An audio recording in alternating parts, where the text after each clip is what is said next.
Hello दोस्तों, कैसे हैं आप लोग। आशा करता हूँ आप सब अच्छे होंगे। तो एएस नोवेल स्टोरी में आपका स्वागत है। सुनते रहिए अनोखी कहानियां अनोखे अंदाज में। तो बढ़ते हैं कहानी की ओर। अभी तक आपने चैनल को सब्सक्राइब नहीं किया तो प्लीज चैनल को सब्सक्राइब करें और बेल आइकन को दबाना ना भूलें। तो स्टार्ट करते हैं। कहानी का नाम मुझे तुमसे प्यार हो गया। दोस्तों, आप लोग सपोर्ट करिए प्लीज। लाइक करें, कमेंट करें, शेयर करें। चलिए अब चलते हैं अपने कहानी के अंदर। आप सुन चुके हैं 140 चैप्टर। अब स्टार्ट करते हैं चैप्टर 141। शादी करने के लिए कावेरी की शर्त। अनीता आदित्य के और करीब गई। अनीता ने आदित्य के होठों पर अपने होंठ रख दिए। आदित्य ने उसे खुद से दूर धकेला और आदित्य ने कहा, तुम ये क्या कर रही हो। अनीता ने कहा, मैं आपको यकीन दिलाने की कोशिश कर रही हूँ कि मैं हमेशा आपके साथ रह सकती हूँ। आदित्य ने कहा, ठीक है, मुझे यकीन हो गया, अब ऐसी हरकत दोबारा मत करना, मुझे ये सब पसंद नहीं है। अनीता को धीरे धीरे शराब का नशा चढ़ रहा था। अनीता ने कहा, मुझे कौन सा ये सब पसंद है, मैं बस आपको खुश करने की कोशिश कर रही थी। आदित्य ने कहा, तुम्हें ये सब करने की जरूरत नहीं है, जाओ जाकर कमरे जाकर सो जाओ, तुम्हें बहुत चढ़ी है। अनीता ने कहा, ठीक है, मैं कमरे में जाकर सो जाती हूँ, आप भी आकर सो जाइए, बहुत रात हो गई है। आदित्य ने कहा, तुम जाओ, पहले जाकर सो जाओ, मैं देखता हूं मुझे क्या करना है। क्वोट। अनीता वहां से चली गई। अनीता के वहां से जाने के बाद आदित्य ने फिर से अपने लिए रेड वाइन की बोतल मंगवा ली। आदित्य ने पूरी रेड वाइन की बोतल खत्म कर दी। आदित्य को नशा होने लगा, वह उठकर अपने कमरे में जाने लगा पर बार बार गिरने लगा। एक नौकर ने आदित्य को सहारा दिया और उससे उसे कमरे में छोड़ दिया। आदित्य अपने कमरे के अंदर चला गया, उसने देखा ही नहीं दिल पर अनीता सोई हुई है। वह जाकर सीधे अपने बेड पर लेट गया। अगली सुबह जब आदित्य और अनीता की आंख उन्होंने देखा, वह एक दूसरे की बाहों में है। आदित्य जल्दी से ये देखकर उठ गया। उसने एक बार खुद को देखा और एक चैन की सांस, उन दोनों में रात में कुछ नहीं हुआ था। अनीता में भी खुद को देखा। अनीता के भी कपड़े ठीक थे। उसने चैन की सांस ली। आदित्य ने अनीता को कुछ एक्सप्लेन करना ठीक नहीं समझा और वो सीधे बाथरूम में चला गया। अनीता ने कहा, मैंने नींद में इनके साथ कुछ किया तो नहीं ना, इतने गुस्से में है। अनीता ने सोचने की कोशिश की उसने कल क्या क्या किया, तब उसे याद आया कि उसने आदित्य को किस किया था, जो आदित्य को बिल्कुल भी पसंद नहीं आया था। वो समझ गई आदित्य उससे किस वजह से नाराज है। उसने खुद के सर पर मारा और कहा, क्या जरूरत थी तुम्हें ऐसा करने की, ये पता होते हुए भी कि वो किसी और से प्यार करता है, कभी मुझे माफ नहीं कर पाएंगे। आदित्य ने बाथरूम में जाकर शावर ले लिया और वह शावर लेकर सीधे नीचे चला गया। उसने बिल्कुल भी अनीता की तरफ नहीं देखा। अनीता ने भी बाथरूम में जाकर शावर ले लिया और वह भी नीचे चली गई। सब लोग नीचे ब्रेकफास्ट कर रहे थे, उसने भी जाकर उन लोगों को ज्वाइन किया पर उसकी हिम्मत नहीं हुई कि वह आदित्य की तरफ देख पाए। अनीता ने चुपचाप अपना नाश्ता खत्म किया, आदित्य भी बिना उसकी तरफ देखे अपना ब्रेकफास्ट कर रहा था। प्रणव ने उन दोनों को नोटिस किया जो एक दूसरे की तरफ बिल्कुल भी नहीं देख रहे थे। प्रणव ने कहा, क्या तुम दोनों के बीच में झगड़ा हो गया है, जो बिल्कुल भी एक दूसरे की तरफ देख भी नहीं रहे और बात भी नहीं कर रहे हो। आदित्य और अनीता दोनों ने भी कुछ नहीं कहा। प्रणव ने कहा, ठीक है, अगर तुम लोगों को नहीं बात करनी तो मत करो, पर आज तुम्हारी सगाई है ये तो याद है ना, अगर ऐसे मुंह लेकर बैठोगे तो आने वाले गेस्ट क्या समझेंगे। आदित्य ने कहा, सॉरी भाई, आप जैसे समझ रहे हो ऐसा कुछ नहीं हुआ है, शराब की वजह से मेरा सर भारी हो रहा है इसलिए चुप था। प्रणव ने कहा, तो फिर इतनी क्यों पीते हो, मैंने तुम्हें कितनी बार कहा है इतनी शराब मत पिया करो कि खुद का होश खो बैठो। आदित्य ने कहा, भाई अगली बार ऐसा नहीं होगा, खुद को अच्छे से संभाल लूंगा, ज्यादा शराब नहीं पीऊंगा। प्रणव ने कहा, अगर तुम लोगों का हो गया हो तो हमें घर बुलाया है, तुम दोनों के सगाई कर रहे हैं, उनकी फिटिंग देखनी है। अनीता ने कहा, मेरा हो गया है। आदित्य ने भी कहा, मेरा भी हो गया है, चलो चलते हैं। सब लोग वहां से मेंशन के लिए निकल गए। सुबह के 10 ओ क्लॉक बज चुके थे, उन्हें मेंशन जाने में 1 घंटा लगने वाला था। वह चारों एक ही गाड़ी में जा रहे थे पर अनीता बहुत खामोश थी। उसकी बिल्कुल भी आदित्य को देखने की हिम्मत नहीं हो रही थी। उसे कुछ सही नहीं लग रहा था। एक बार आदित्य से बात करना चाहती थी पर उसे समझ नहीं आ रहा था वह कैसे बात करे। देखते देखते वह लोग मिशन पहुंच गए। दादी जी उन लोगों का आने का इंतजार कर रही थी। जैसे ही वह लोग आए, दादी जी ने पहले आदित्य और अनीता को सगाई के ड्रेस ट्राई करने के लिए कहा। दादी जी ने उन दोनों के हाथों में उनकी ड्रेस पकड़ा दिए और कहा, जाओ जल्दी से ट्राई कर देखो, नहीं तो फिटिंग करने के लिए भेज देंगे। आदित्य और अनीता ट्राई करने चले गए। उनके जाने के बाद दादी जी ने प्रणव और मानसी से कहा, तुम दोनों भी अपने ड्रेस देख लो, जाकर ट्राई कर लो, अगर फिटिंग सही नहीं रहेगी तो फिटिंग करवा देंगे।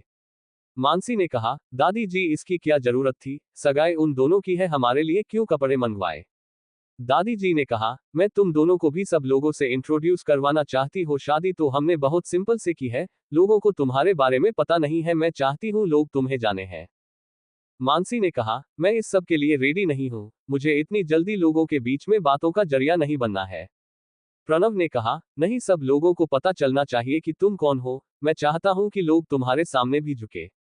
मानसी ने कहा, पर मैं ऐसा नहीं चाहते हो, मुझे बहुत अनकंफर्टेबल लगेगा। प्रणव ने कहा, बिल्कुल भी नहीं लगेगा, हम सब लोग हैं तुम्हारे साथ, तुम्हें कोई प्रॉब्लम नहीं होगी। दादी जी ने कहा, तुम्हें उल्टा खुश होना चाहिए कि लोगों को तुम्हारे बारे में पता चलेगा, लोग तुम्हें इज्जत देंगे। मानसी ने कहा, ठीक है, आप लोगों को जैसे सही लगे ऐसे कीजिए, आप लोग जानते हैं अच्छा बुरा, मुझे आप लोगों से कुछ नहीं कहना। दादी जी ने कहा, तो जाओ, जाकर जल्दी से ट्राई करके देखो, नहीं तो उनके साथ तुम्हारे ड्रेस को भी फिटिंग करने के लिए भेज देंगे। मानसी और प्रणव भी ट्राई करने चले गए। मानसी के लिए एक अप शोल्डर डिजाइनर गाउन मंगवाया था और प्रणव के लिए डिजाइनर सूट। आदित्य के लिए भी डिजाइनर सूट और अनीता के लिए लहंगा मंगाया था। चारों लोग ड्रेस ट्राई करके दादी जी के सामने खड़े हो गए। भाटी जी को चारों को देखकर बहुत खुश हो गई। दादी जी ने सत्य नजर उठाते हुए कहा, तुम लोगों को किसी की नजर ना लगे, तुम सब लोग बहुत अच्छे दिख रहे हो। वह चारों बहुत अच्छे दिख रहे थे और ड्रेस भी एकदम परफेक्ट फिट आई थी। दादी जी ने कहा, रुपी किसी को ड्रेस फिट तो नहीं करवानी ना। सब लोगों ने कहा, ड्रेस एकदम परफेक्टली फिट है, फिट करने की जरूरत नहीं है। दादी जी ने अनीता से कहा, आज तुम यही रुक जाओ, मैं यही तुम्हारी स्टाइलिश को बुला लेती हूँ और तुम्हें अपने जिन भी दोस्तों को बुलाना है उन्हें बुला लो, बस उनके नाम मुझे बता देना, मैं सिक्योरिटी गार्ड को बता दूंगी। दादी जी ने मानसी से कहा, अगर तुम्हें भी अपने किसी फ्रेंड को बुलाना हो तो तुम बुला सकती हो, बस मुझे उनके नाम बता देना। मानसी ने जल्दी से अपने दोस्तों के नाम बता दिए और कहा, मैं इन लोगों को कॉल करके बुलाने वाली हूँ। मानसी के दोस्तों के नाम सुनकर आदित्य को थोड़ा बुरा लगा पर उसने कुछ नहीं कहा। मानसी के फ्रेंड के लिस्ट में कावेरी का भी नाम था। आदित्य सोचने लगा, क्या मैं इसके सामने सगाई कर पाऊंगा? मेरे पास मौका है, मुझे उससे एक बार बात कर लेनी चाहिए, अभी भी देर नहीं हुई है।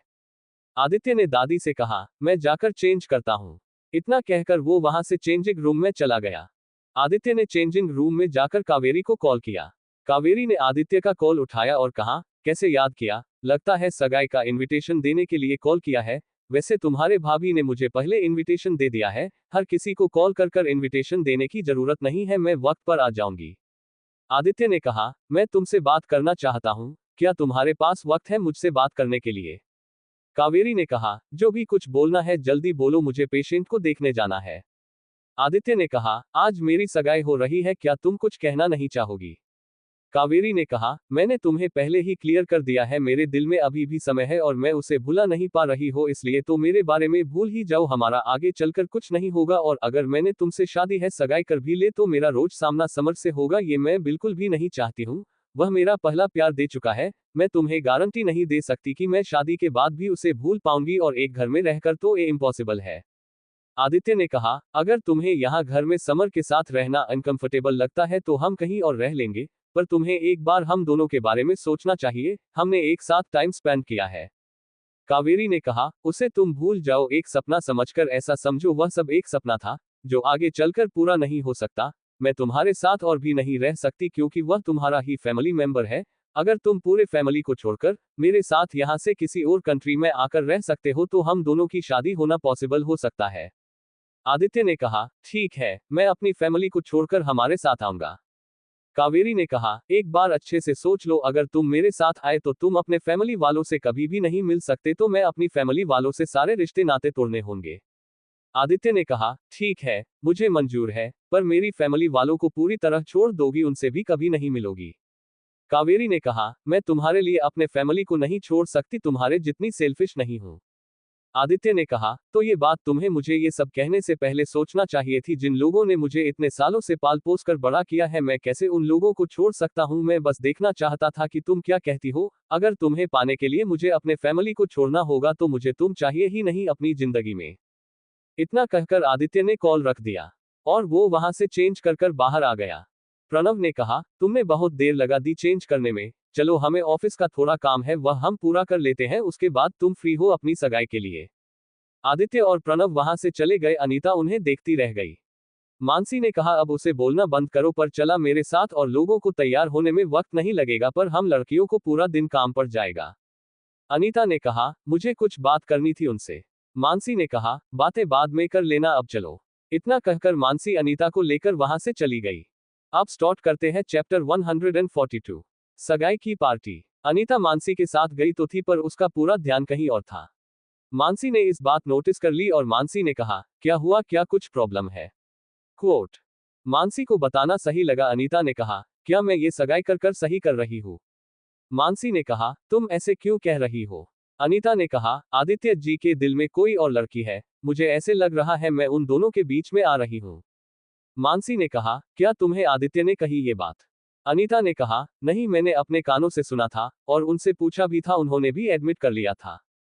मानसी ने कहा मैं तुम दोनों के बीच में कुछ कह नहीं सकती, जो भी डिसीजन लेना है तुम दोनों को लेना है। तुम एक बार आदित्य से बात कर कर देखो और उस लड़की से भी जिससे तुम्हें क्या करना है ये तुम्हें पता चल जाएगा।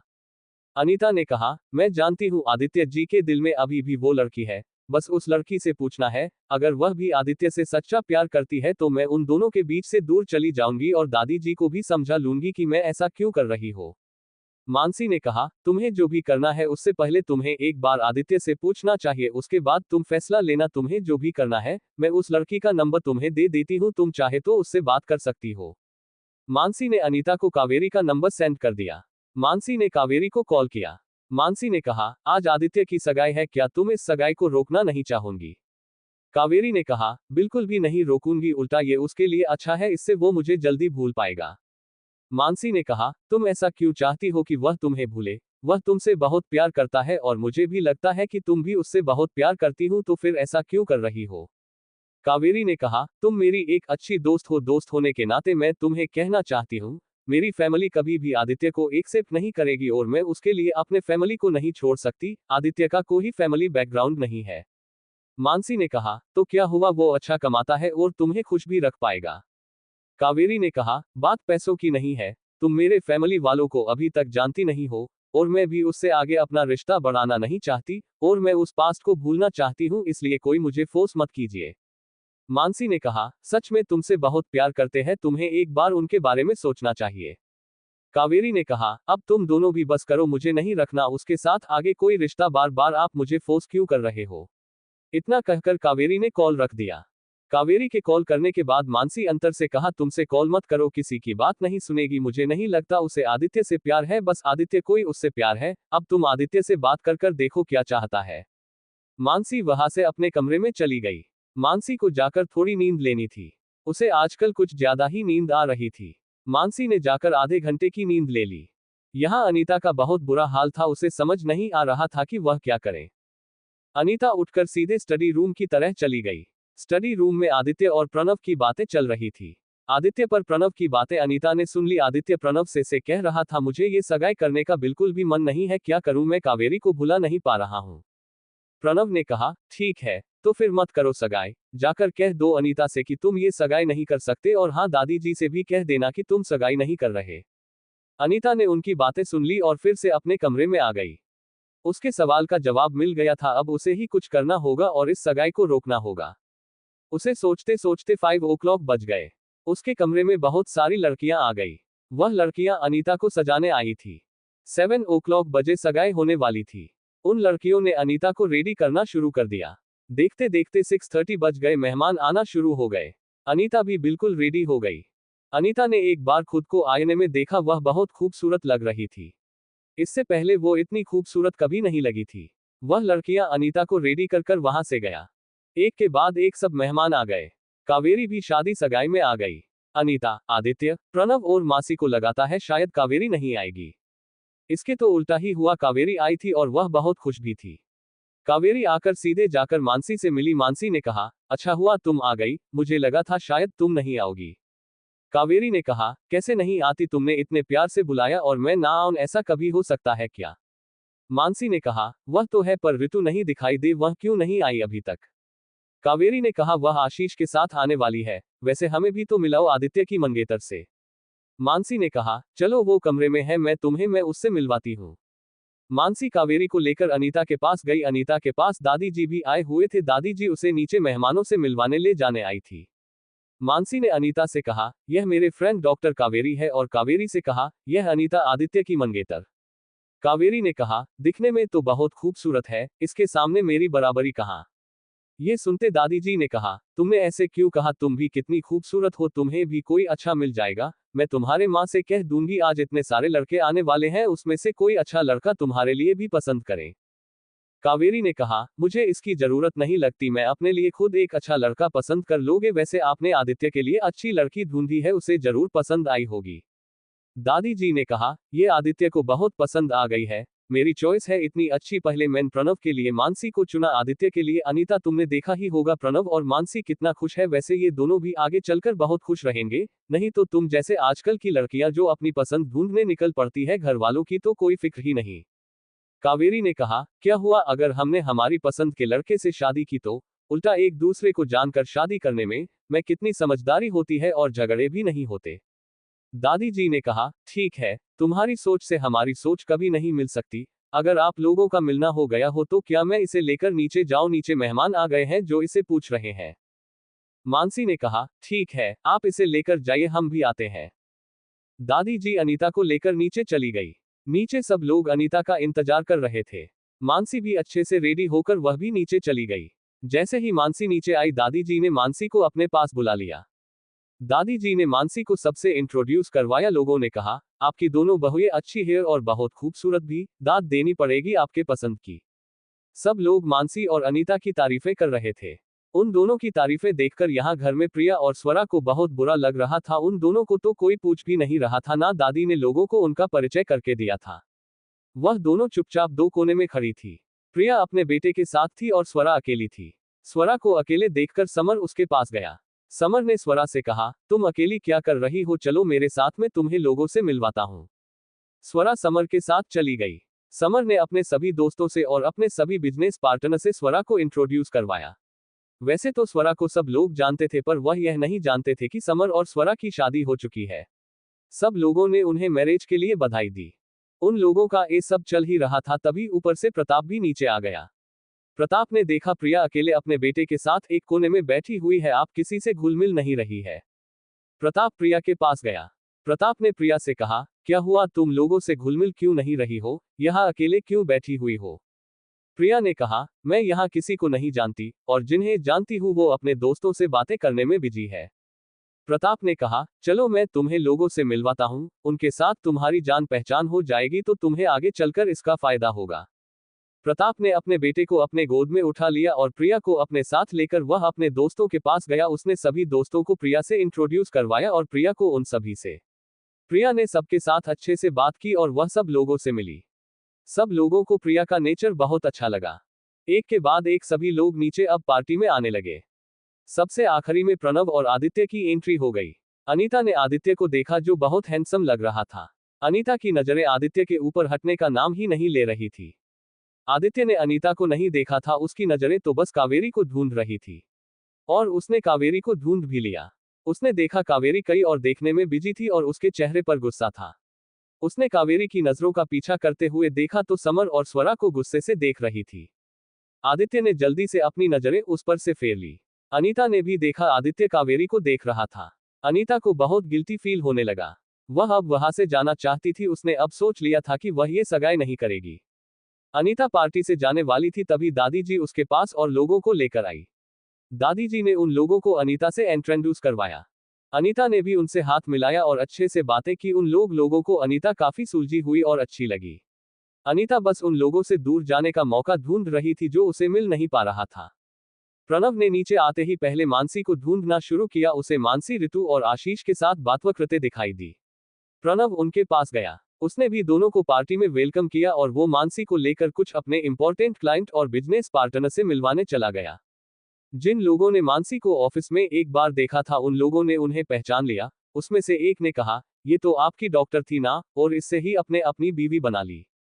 प्रणव ने कहा, क्या करूं, इस पर दिल आ गया, इसलिए इसे अपनी बीवी बना ली। प्रणव की बात पर सब लोग हंसने लगे। सब लोगों ने कहा, वैसे आपकी चॉइस तो अच्छी है, आप लोगों ने अपने पीढ़ियों को बचा कर रखा। घर में कोई एक डॉक्टर तो होना ही चाहिए, और यह आपका खानदान कितने सालों से करते आ रहा है। अब स्टार्ट करते हैं चैप्टर 143, सगाई। प्रणव ने कहा, वह तो है, हॉस्पिटल अगर हमारा है तो कोई ना कोई डॉक्टर चाहिए ना उसे संभालने के लिए, अगर कोई डॉक्टर नहीं संभालने के लिए होगा तो कैसे पता चलेगा हॉस्पिटल में क्या चल रहा है। उस बिजनेसमैन ने कहा, ये बात तो तुमने बिल्कुल सही कही, कोई तो चाहिए। अच्छा हुआ तुमने डॉक्टर से ही शादी कर ली, बस अब जल्दी से एक गुड न्यूज सुना दो। प्रणव ने कहा, गुड न्यूज भी है, बस अभी तक किसी को बताया नहीं है। उस बिजनेसमैन ने कहा, ये तो अच्छी बात है, तुम्हारे साम्राज्य को आगे बढ़ाने वाला कोई तो होगा।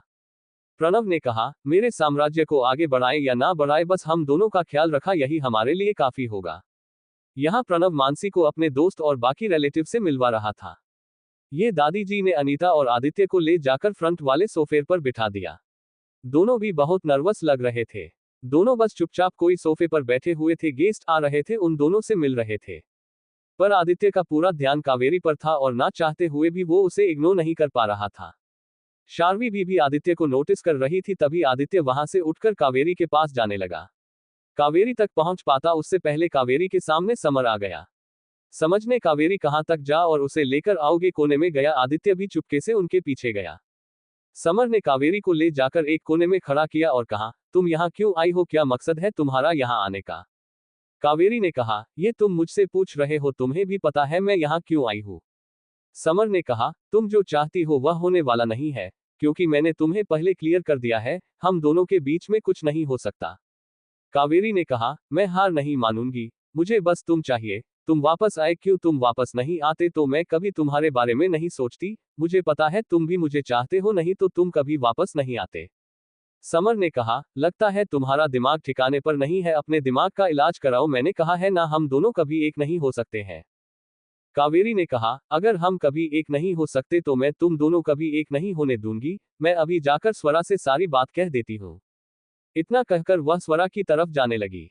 तभी समर्थन ने उसका हाथ पकड़ लिया, उसे अपनी तरफ खींच लिया और कहा, तुम क्या पागल हो गई हो, वह प्रेग्नेंट है और तुम जाकर उसे ऐसी बातें कहने वाली हो। अच्छा होगा अगर तुम उस आदित्य से शादी कर लो। कावेरी ने कहा, अगर तुम मुझे अपने आने के लिए रेडी हो तो मैं उसके साथ शादी कर लूंगी, जिससे मैं तुम्हें हर रोज देख पाऊंगी। समर ने कहा, लगता है सच में तुम पागल हो गई हो, मुझे नहीं पता था तुम ऐसा भी कुछ सोच सकती हो। कावेरी ने कहा, तुम्हारे लिए तो मैं कुछ भी सोच सकती हूँ और किसी भी हद तक जा सकती हूँ, तुम अभी तक मुझे अच्छे से जानते नहीं। इतना कहकर उसने समर को अपनी ओर खींच लिया। कावेरी ने अपने होंठ समर के होठों पर रखे और उसे किस करने लगी। समर भी खुद को कंट्रोल नहीं कर पाया और वह भी कावेरी को किस करने लगा। आदित्य को देखकर बहुत गुस्सा आ गया। समर ने कावेरी को अपने गोद में उठाया और वो उसे लेकर वहां एक गेस्ट रूम में चला गया। आदित्य को बहुत गुस्सा। आदित्य सीधे वहां से अपने कमरे में चला गया। यहां अनीता ने अपना मोबाइल उठाया।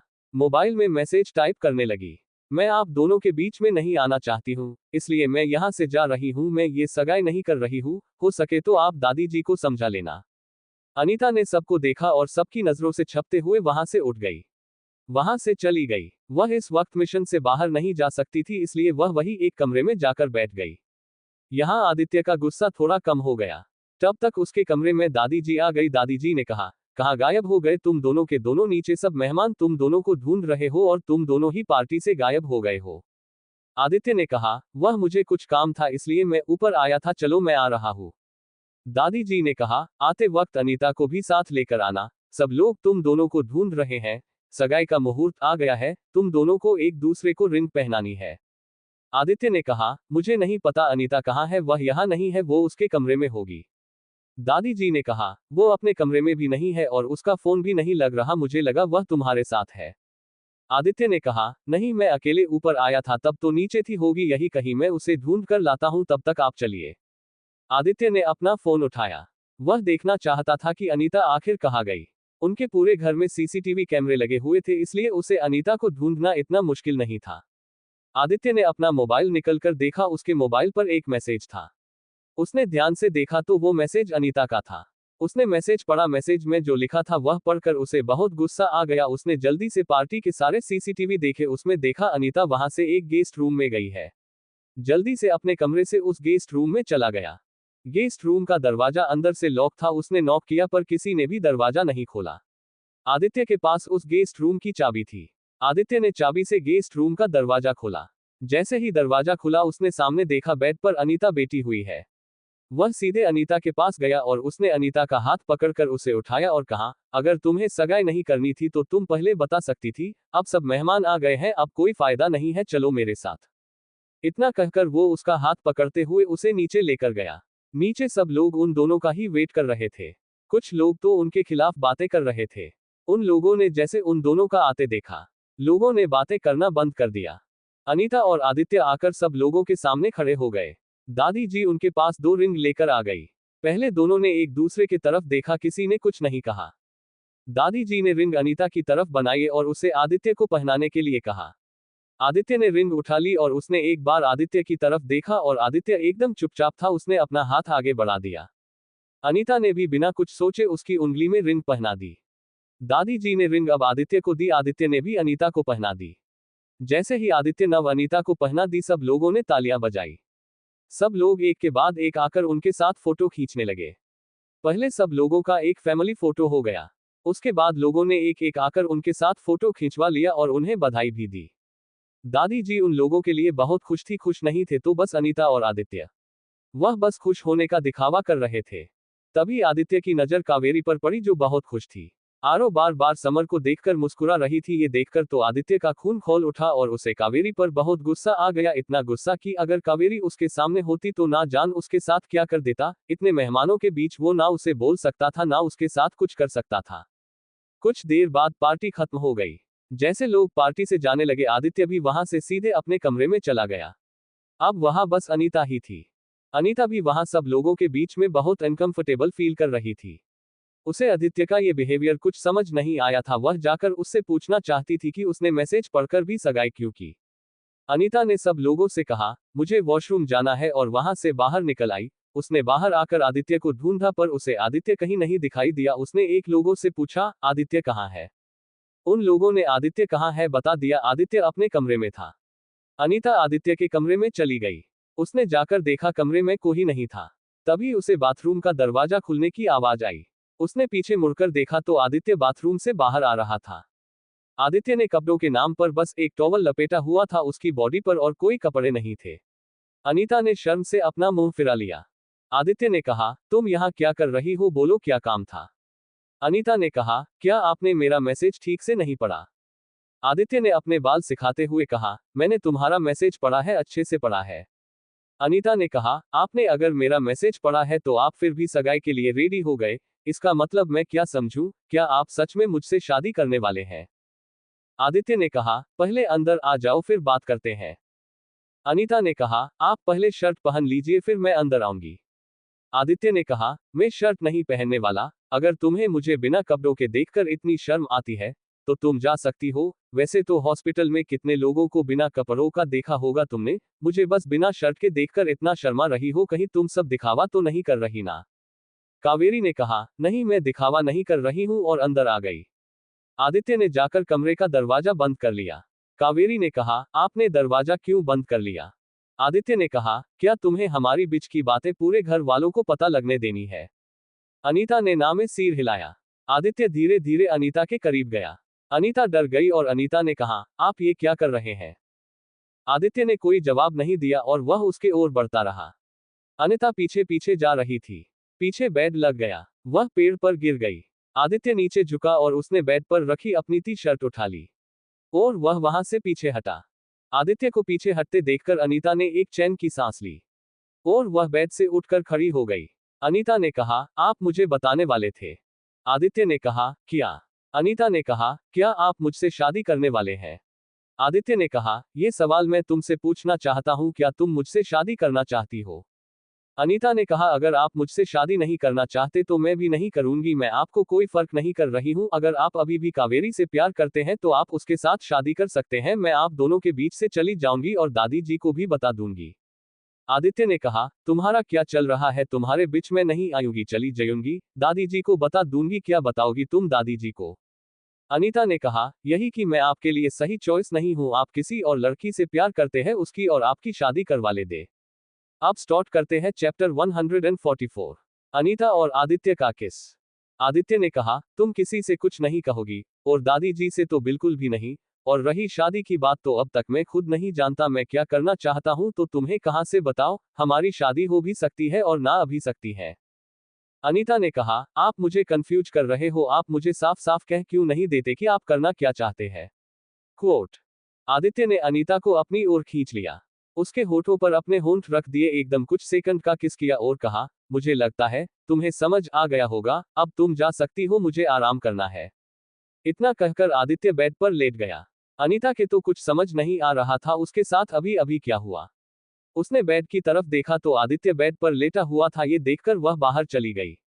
अनीता आदित्य के कमरे से बाहर आ गई और बाहर आकर सोचने लगी, आदित्य ने उसके साथ ऐसा क्यों किया, उसके ऐसे करने का मतलब क्या, वह मुझसे शादी करना चाहता है या नहीं। अगर वो मुझसे शादी करना चाहता है तो कावेरी का क्या होगा, क्या कावेरी को भूलेंगे और मेरे साथ आगे बढ़ेंगे, पता नहीं मेरे साथ आगे और क्या क्या होगा। इतना कहकर वो वहां से चली गई।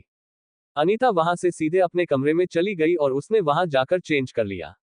मानसी और प्रणव अपने कमरे में बातें कर रहे थे। मानसी ने प्रणव से कहा, क्या आपने देखा था डॉक्टर कावेरी को समर के साथ जाते हुए। प्रणव ने कहा, मैंने भी देखा था उसे समर के साथ जाते हुए, और वह समर के साथ कितना खुश लग रही थी। मानसी ने कहा, अगर वो सच में समर से प्यार करती थी तो उसने आदित्य के साथ वो सब क्यों किया, उसने आदित्य के साथ गलत किया है, उसे ऐसा नहीं करना चाहिए था। प्रणव ने कहा, यह उन दोनों की बातें हैं, मुझे भी नहीं पता था कावेरी समर से प्यार करती है, नहीं तो मैं पहले ही आदित्य को रोकता। वह एक अच्छी लड़की है इसलिए मैंने उसे कुछ नहीं कहा था, मैं कावेरी को बहुत सालों से जानता हूँ। मानसी ने कहा, अगर आप उसे इतने सालों से जानते हो तो आपको नहीं पता था कि वह समर से प्यार करती है। प्रणव ने कहा, नहीं जानता था, उसने कभी बताया भी नहीं था। आदित्य से अच्छे से पेश आ रही थी और उसके साथ उसने नाइट भी स्पेंड कर ली थी, इसलिए मुझे लगा और दोनों एक साथ खुश रहेंगे, पर नहीं पता था कि उन दोनों के बीच में समर लौट कर आएगा। मानसी ने कहा, वह सब जाने दो, कब अनीता और आदित्य दोनों को एक दूसरे से प्यार होगा, क्यों दोनों एक नए रिश्ते की शुरुआत कर पाएंगे। प्रणव ने कहा, आदित्य को एक नई शुरुआत करनी चाहिए, वैसे अनीता एक बहुत अच्छी लड़की है, दादी ने उसका पूरा बैकग्राउंड चेक किया है, बस उसकी कोई फैमिली नहीं है, जो भी है वह बस हमारे फैमिली वाले हैं, उसके लिए उसकी पूरी पढ़ाई की जिम्मेदारी दादी ने ही उठाई थी। दादी ने मुझसे पहले ही आदित्य के लिए पसंद किया था, पर दादी जी आदित्य के पसंद का वेट कर रही थी। मानसी ने कहा, क्या अनीता के माँ बाप नहीं है। प्रणव ने कहा, नहीं उसकी कोई भी फैमिली नहीं है। मानसी ने कहा, उसकी कोई भी फैमिली नहीं है, फिर भी वह कितनी सुलझी हुई और समझदार है। प्रणव ने कहा, भले उसकी कोई फैमिली नहीं है, पर जिस जगह से पाल पोस कर बड़ा किया गया है वहां की परवरिश बहुत अच्छी है। आदित्य से बात करने से पहले दादी जी उसे मेरे पास लेकर आई थी मिलवाने के लिए, तब मैंने दादी जी से कहा था इनकी शादी की इतनी जल्दी नहीं है, आपको थोड़े दिन इंतजार करना चाहिए, अगर उसे कोई लड़की पसंद हो तो आपसे जरूर मिलाएगा उसे। पर 2 महीने होते हैं, दादी जी फिर से उस लड़के को मेरे पास लेकर आई और कहा इन दोनों की सगाई करनी है। तब हमें इन दोनों के रिश्ते के बारे में पता चल चुका था, इसलिए मैं दादी जी से कहा आप इसके बारे में उसी से बात करें, अगर वह रेडी है तो कर लीजिए। मानसी ने कहा, वैसे अनीता तो अच्छी लगती है, पर मैं उसके बारे में ज्यादा जानती नहीं हूँ, उसके बारे में अभी राय बनाना ठीक नहीं रहेगा। प्रणव ने कहा, उसके बारे में इतनी जल्दी राय बना, ऐसा मैं तुम्हें नहीं कह रहा, तो मुझसे टेस्ट भी कर सकती हो, अगर तुम्हें पसंद आए तभी तुम उससे दोस्ती कर लेना, नहीं तो बाकी लोगों के जैसे उससे भी बात नहीं करोगी तो कोई फर्क नहीं पड़ेगा। मानसी ने कहा, आपको भी पता है मैं बाकी लोगों के साथ अच्छी क्यों नहीं हो, मुझे उनका बर्ताव अच्छा नहीं लगता, इसलिए मैं उन लोगों से अच्छे से बात नहीं करती। प्रणव ने कहा, ठीक है, सो जाओ, बहुत रात हो गई है, कल मुझे ऑफिस भी जाना है। मानसी ने कहा, क्या कल आप मुझे हॉस्पिटल छोड़ देंगे। प्रणव ने कहा, ठीक है, मैं तुम्हें जाते वक्त हॉस्पिटल छोड़ दूंगा, अब सो जाओ। प्रणव के कहते ही मानसी सो गई। यहाँ अनीता और आदित्य की नींद उड़ चुकी थी। आदित्य ने अनीता के जाने के बाद अपना मोबाइल उठाया, उसमें से अपनी कावेरी की सारी तस्वीरें डिलीट कर दी। आज उसने जो देखा था उसके बाद तो ये तय था कि वह कावेरी का मुंह कभी नहीं देखना चाहेगा। आदित्य के मोबाइल में जितने भी कावेरी और उसकी तस्वीरें थी उसने सारी डिलीट कर दी। उसे जो मानसी ने फोटो भेजी थी वह देखने लगा। मानसी ने उसे काफी उन दोनों की तस्वीरें भेजी थी। फोटोग्राफर ने तो उनकी तस्वीरें निकाली थी, पर मानसी ने भी उन दोनों की तस्वीरें निकाली थी। उसने अनीता की सिंगल पिक्चर निकाली थी। उसने सारी पिक्चर देखी, उसमें से उसे 2 पिक्चर अच्छी लगी, एक पिक्चर अनीता की थी और एक पिक्चर में वह दोनों की थी। आदित्य ने जो दोनों की एक साथ फोटो थी उसे अपने सोशल मीडिया अकाउंट के प्रोफाइल पर लगाया, और जो अनीता की सिंगल फोटो थी उसे उसने मोबाइल स्क्रीन के प्रोफाइल पर लगाया। आदित्य भी अब कावेरी को दिखाना चाहता था कि वह भी अपनी लाइफ में आगे बढ़ रहा है। उसके बाद आदित्य सो गया। यहाँ अनीता ने अपने कमरे में जाकर चेंज कर लिया। उसने सिंपल ड्रेस पहन लिया, पर जाकर बेड पर लेट गई, पर उसे नींद नहीं आ रही थी। उसके दिमाग में बार बार आदित्य का किया हुआ किस घूम रहा था। वह आदित्य के मुंह से जाना चाहती थी, उसे तो कुछ समझ नहीं आ रहा था। आखिर आदित्य क्या चाहता है, उसके किस करने का क्या मतलब था। अनीता बहुत देर तक यही सोच रही थी। सोचते सोचते उसे नींद आ गई। अगली सुबह प्रणव की आंख मानसी के करहाने से खुली। प्रणव ने उठकर देखा तो मानसी अपने पेट पकड़कर दर्द से चिल्ला रही थी। प्रणव ने मानसी से कहा, क्या हुआ, दर्द हो रहा है। मानसी ने बस हाँ में सर हिलाया। प्रणव ने कहा, चलो डॉक्टर के पास जाते हैं। मानसी ने कहा, नहीं, मुझे डॉक्टर के पास नहीं आना। प्रणव ने कहा, क्यों नहीं आना, तुम्हारे पेट में इतना दर्द हो रहा है और तुम कह रही हो नहीं जाना। चलो जल्दी से उठ जाओ, हम डॉक्टर के पास जा रहे हैं। मानसी ने कहा, इतना भी तेज दर्द नहीं हो रहा कि हम डॉक्टर के पास जाएं, ऐसा दर्द प्रेगनेंसी में नॉर्मल है। प्रणव ने कहा, फिर भी हमें एक बार डॉक्टर को दिखाना चाहिए। मानसी ने कहा, सच में उसकी जरूरत नहीं है, आपके खातिर मैं दोपहर को डॉक्टर से जाकर चेक कर लूंगी। अब उठिए और जाकर नहा लीजिए, आपको ऑफिस जाना है ना। प्रणव ने कहा, ठीक है, मैं नहा कर आता हूं, तुम्हें भी हॉस्पिटल आना है ना। मानसी ने कहा, पहले आप नहा लीजिए, फिर मैं नहा लेती हूँ।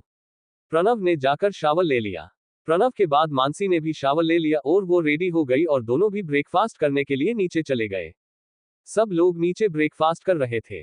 आदित्य और अनीता भी ब्रेकफास्ट कर रहे थे, पर दोनों एक दूसरे की तरफ बिल्कुल भी नहीं देख रहे थे। आदित्य अनीता ने भी जाकर सब लोगों को ज्वाइन कर लिया। सब लोगों ने एक साथ ब्रेकफास्ट कर लिया। ब्रेकफास्ट होने के बाद दादी जी ने आदित्य से कहा, तुम ऑफिस जाते वक्त अनीता को हॉस्पिटल छोड़ देना। आदित्य ने कहा, वो भाभी के साथ चली जाएगी, वह भी तो हॉस्पिटल जा रही है ना। प्रणव ने कहा, नहीं, हॉस्पिटल नहीं जा रही, आज मेरे साथ ऑफिस चल रही है, इसमें तुम ही जाते वक्त उसे ड्रॉप कर देना। मानसी ने प्रणव की तरफ देखा, क्योंकि उन्होंने पहले डिसाइड कर लिया था कि प्रणव उसे हॉस्पिटल छोड़ेगा, उसके बाद ऑफिस जाएगा। मानसी कुछ बोलने वाले पेपर प्रणव ने उसे चुप रहने का इशारा किया। मानसी चुप हो गई। आदित्य ने कहा, ड्राइवर को भेजो छोड़ने के लिए, मुझे और भी काम है, मैं लेट हो जाऊंगा ऑफिस पहुंचने में। दादी जी ने कहा, अगर 1 दिन लेट हो गया तो क्या हुआ, कौन सा पहाड़ टूट कर पड़ेगा, वैसे भी हमारा ही अभी से 1 दिन लेट होने से कुछ नहीं होगा, जाओ इसे छोड़ो। ये बात मुझे तो तुम्हें कहने नहीं चाहिए, तुमने खुद उसे छोड़ने के लिए रेडी होना था। कल ही तुम दोनों की सगाई हुई है, पर तुम दोनों अलग तरह से लगता ही नहीं कि तुम दोनों कपल हो। अगर हो सके तो उसे कहीं घुमाने लेकर जाओ, जिससे तुम दोनों को एक साथ टाइम बिताने मिलेगा। काम का क्या है, काम तो रोज होता रहेगा। आदित्य ने कहा, ठीक है, तो फिर जाते वक्त मैं इसे छोड़ दूंगा, और अगर वक्त मिलेगा तो उसे घूमने भी लेकर जाऊंगा। अब तो आप खुश ना। प्रणव ने कहा, अगर ऐसी बात है तो मैं कल का दिन तुम्हें छुट्टी देता हूं, तुम्हें जाओ उसे कहां लेकर जाना है। आदित्य ने प्रणव की तरफ देखा। प्रणव के चेहरे पर मुस्कुराहट थी, जैसे कि प्रणव चाहता हो कि वह दोनों एक साथ कहीं जाए और क्वालिटी टाइम बिताए। प्रणव की बात सुनकर दादी जी ने कहा, देखो वह भी तुम्हें छुट्टी दे रहा है, तुम किसी अच्छी जगह उसे लेकर जाना। आदित्य ने कहा, ठीक है, आप सब लोग यही चाहती है तो यही सही, मैं कल उसे किसी अच्छी जगह लेकर जाऊंगा। क्या अब हम भी चले, मुझे ऑफिस भी वक्त पर पहुंचना है, बहुत काम करने हैं। अनीता अपनी जगह से उठी और आदित्य के साथ बाहर चली गई। प्रणव ने कहा, चलो हमें भी ऑफिस जाना है, उसके बाद तुम हॉस्पिटल चली जाना। मानसी ने कहा, पर हम तो पहले हॉस्पिटल जा रहे थे, आप मुझे हॉस्पिटल छोड़कर फिर ऑफिस जाने वाले थे ना। प्रणव ने कहा, अगर हम हॉस्पिटल जाते तो आदित्य हमें अनीता को साथ लेने जाने के लिए कहता, और मैं चाहता हूं कि वह एक दूसरे के साथ कुछ वक्त बिताए, इसलिए मैंने उससे कहा। अब मैंने उससे वैसे कहा है तो हमें वैसा करना ही पड़ेगा, नहीं तो उसे बुरा लगेगा। तू बस आधा घंटा मेरे साथ ऑफिस में रुक जाओ, उसके बाद मैं ड्राइवर से कहकर तो मैं छोड़ दूंगा। मानसी ने कहा, आप कितना सोचते हैं उन दोनों के बारे में। प्रणव ने कहा, मैं तुम तीनों से बहुत प्यार करता हूं, एक तुम, हमारा बच्चा और आदित्य, और इन्हें खुश रखने अभी मेरी जिम्मेदारी है, इसलिए मैं ये सब करता हूं। मैं आदित्य को खुश देखना चाहता हूं, उसने कभी खुद के लिए कुछ नहीं किया, इसलिए मैं उसके लिए जितना मुमकिन हो सकता है उतना करना चाहता हूं। उसका मेरे अलावा कोई नहीं है, अनीता का भी कोई नहीं है, इसलिए हम दोनों को ही उनका ख्याल रखना पड़ेगा। अब स्टार्ट करते हैं चैप्टर 145, आदित्य का पब्लिक में किस। मानसी ने कहा, क्यों नहीं, हम जरूर उनका ध्यान रखेंगे। वह लोग बातें करते करते गाड़ी से ऑफिस निकल गए। यह आदित्य अनीता को लेकर गाड़ी की तरफ गया। उसने ड्राइवर साइड का दरवाजा खोला और खुद जाकर गाड़ी में बैठ गया। अनीता बस की तरफ बस देखती रह गई। बहुत देर हो गई, अनीता गाड़ी में नहीं बैठी, इसलिए आदित्य ने अपने साइड का शीशा नीचे किया और अनीता से कहा, तुम्हें क्या गाड़ी में बैठने का इनविटेशन देना पड़ेगा। ये सुनकर अनीता कार की ओर बढ़ी और उसने कार का दरवाजा खोला और पीछे वाली सीट पर बैठ गई। अनीता की हिम्मत नहीं हो रही थी कि वह आदित्य के बगल वाली सीट पर जाकर बैठे।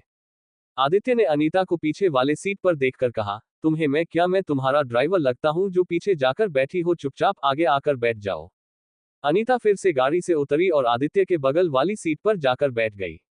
आदित्य ने गाड़ी शुरू कर दी। गाड़ी में पूरी तरह खामोशी थी, दोनों भी एक दूसरे से कोई बात नहीं कर रहे थे।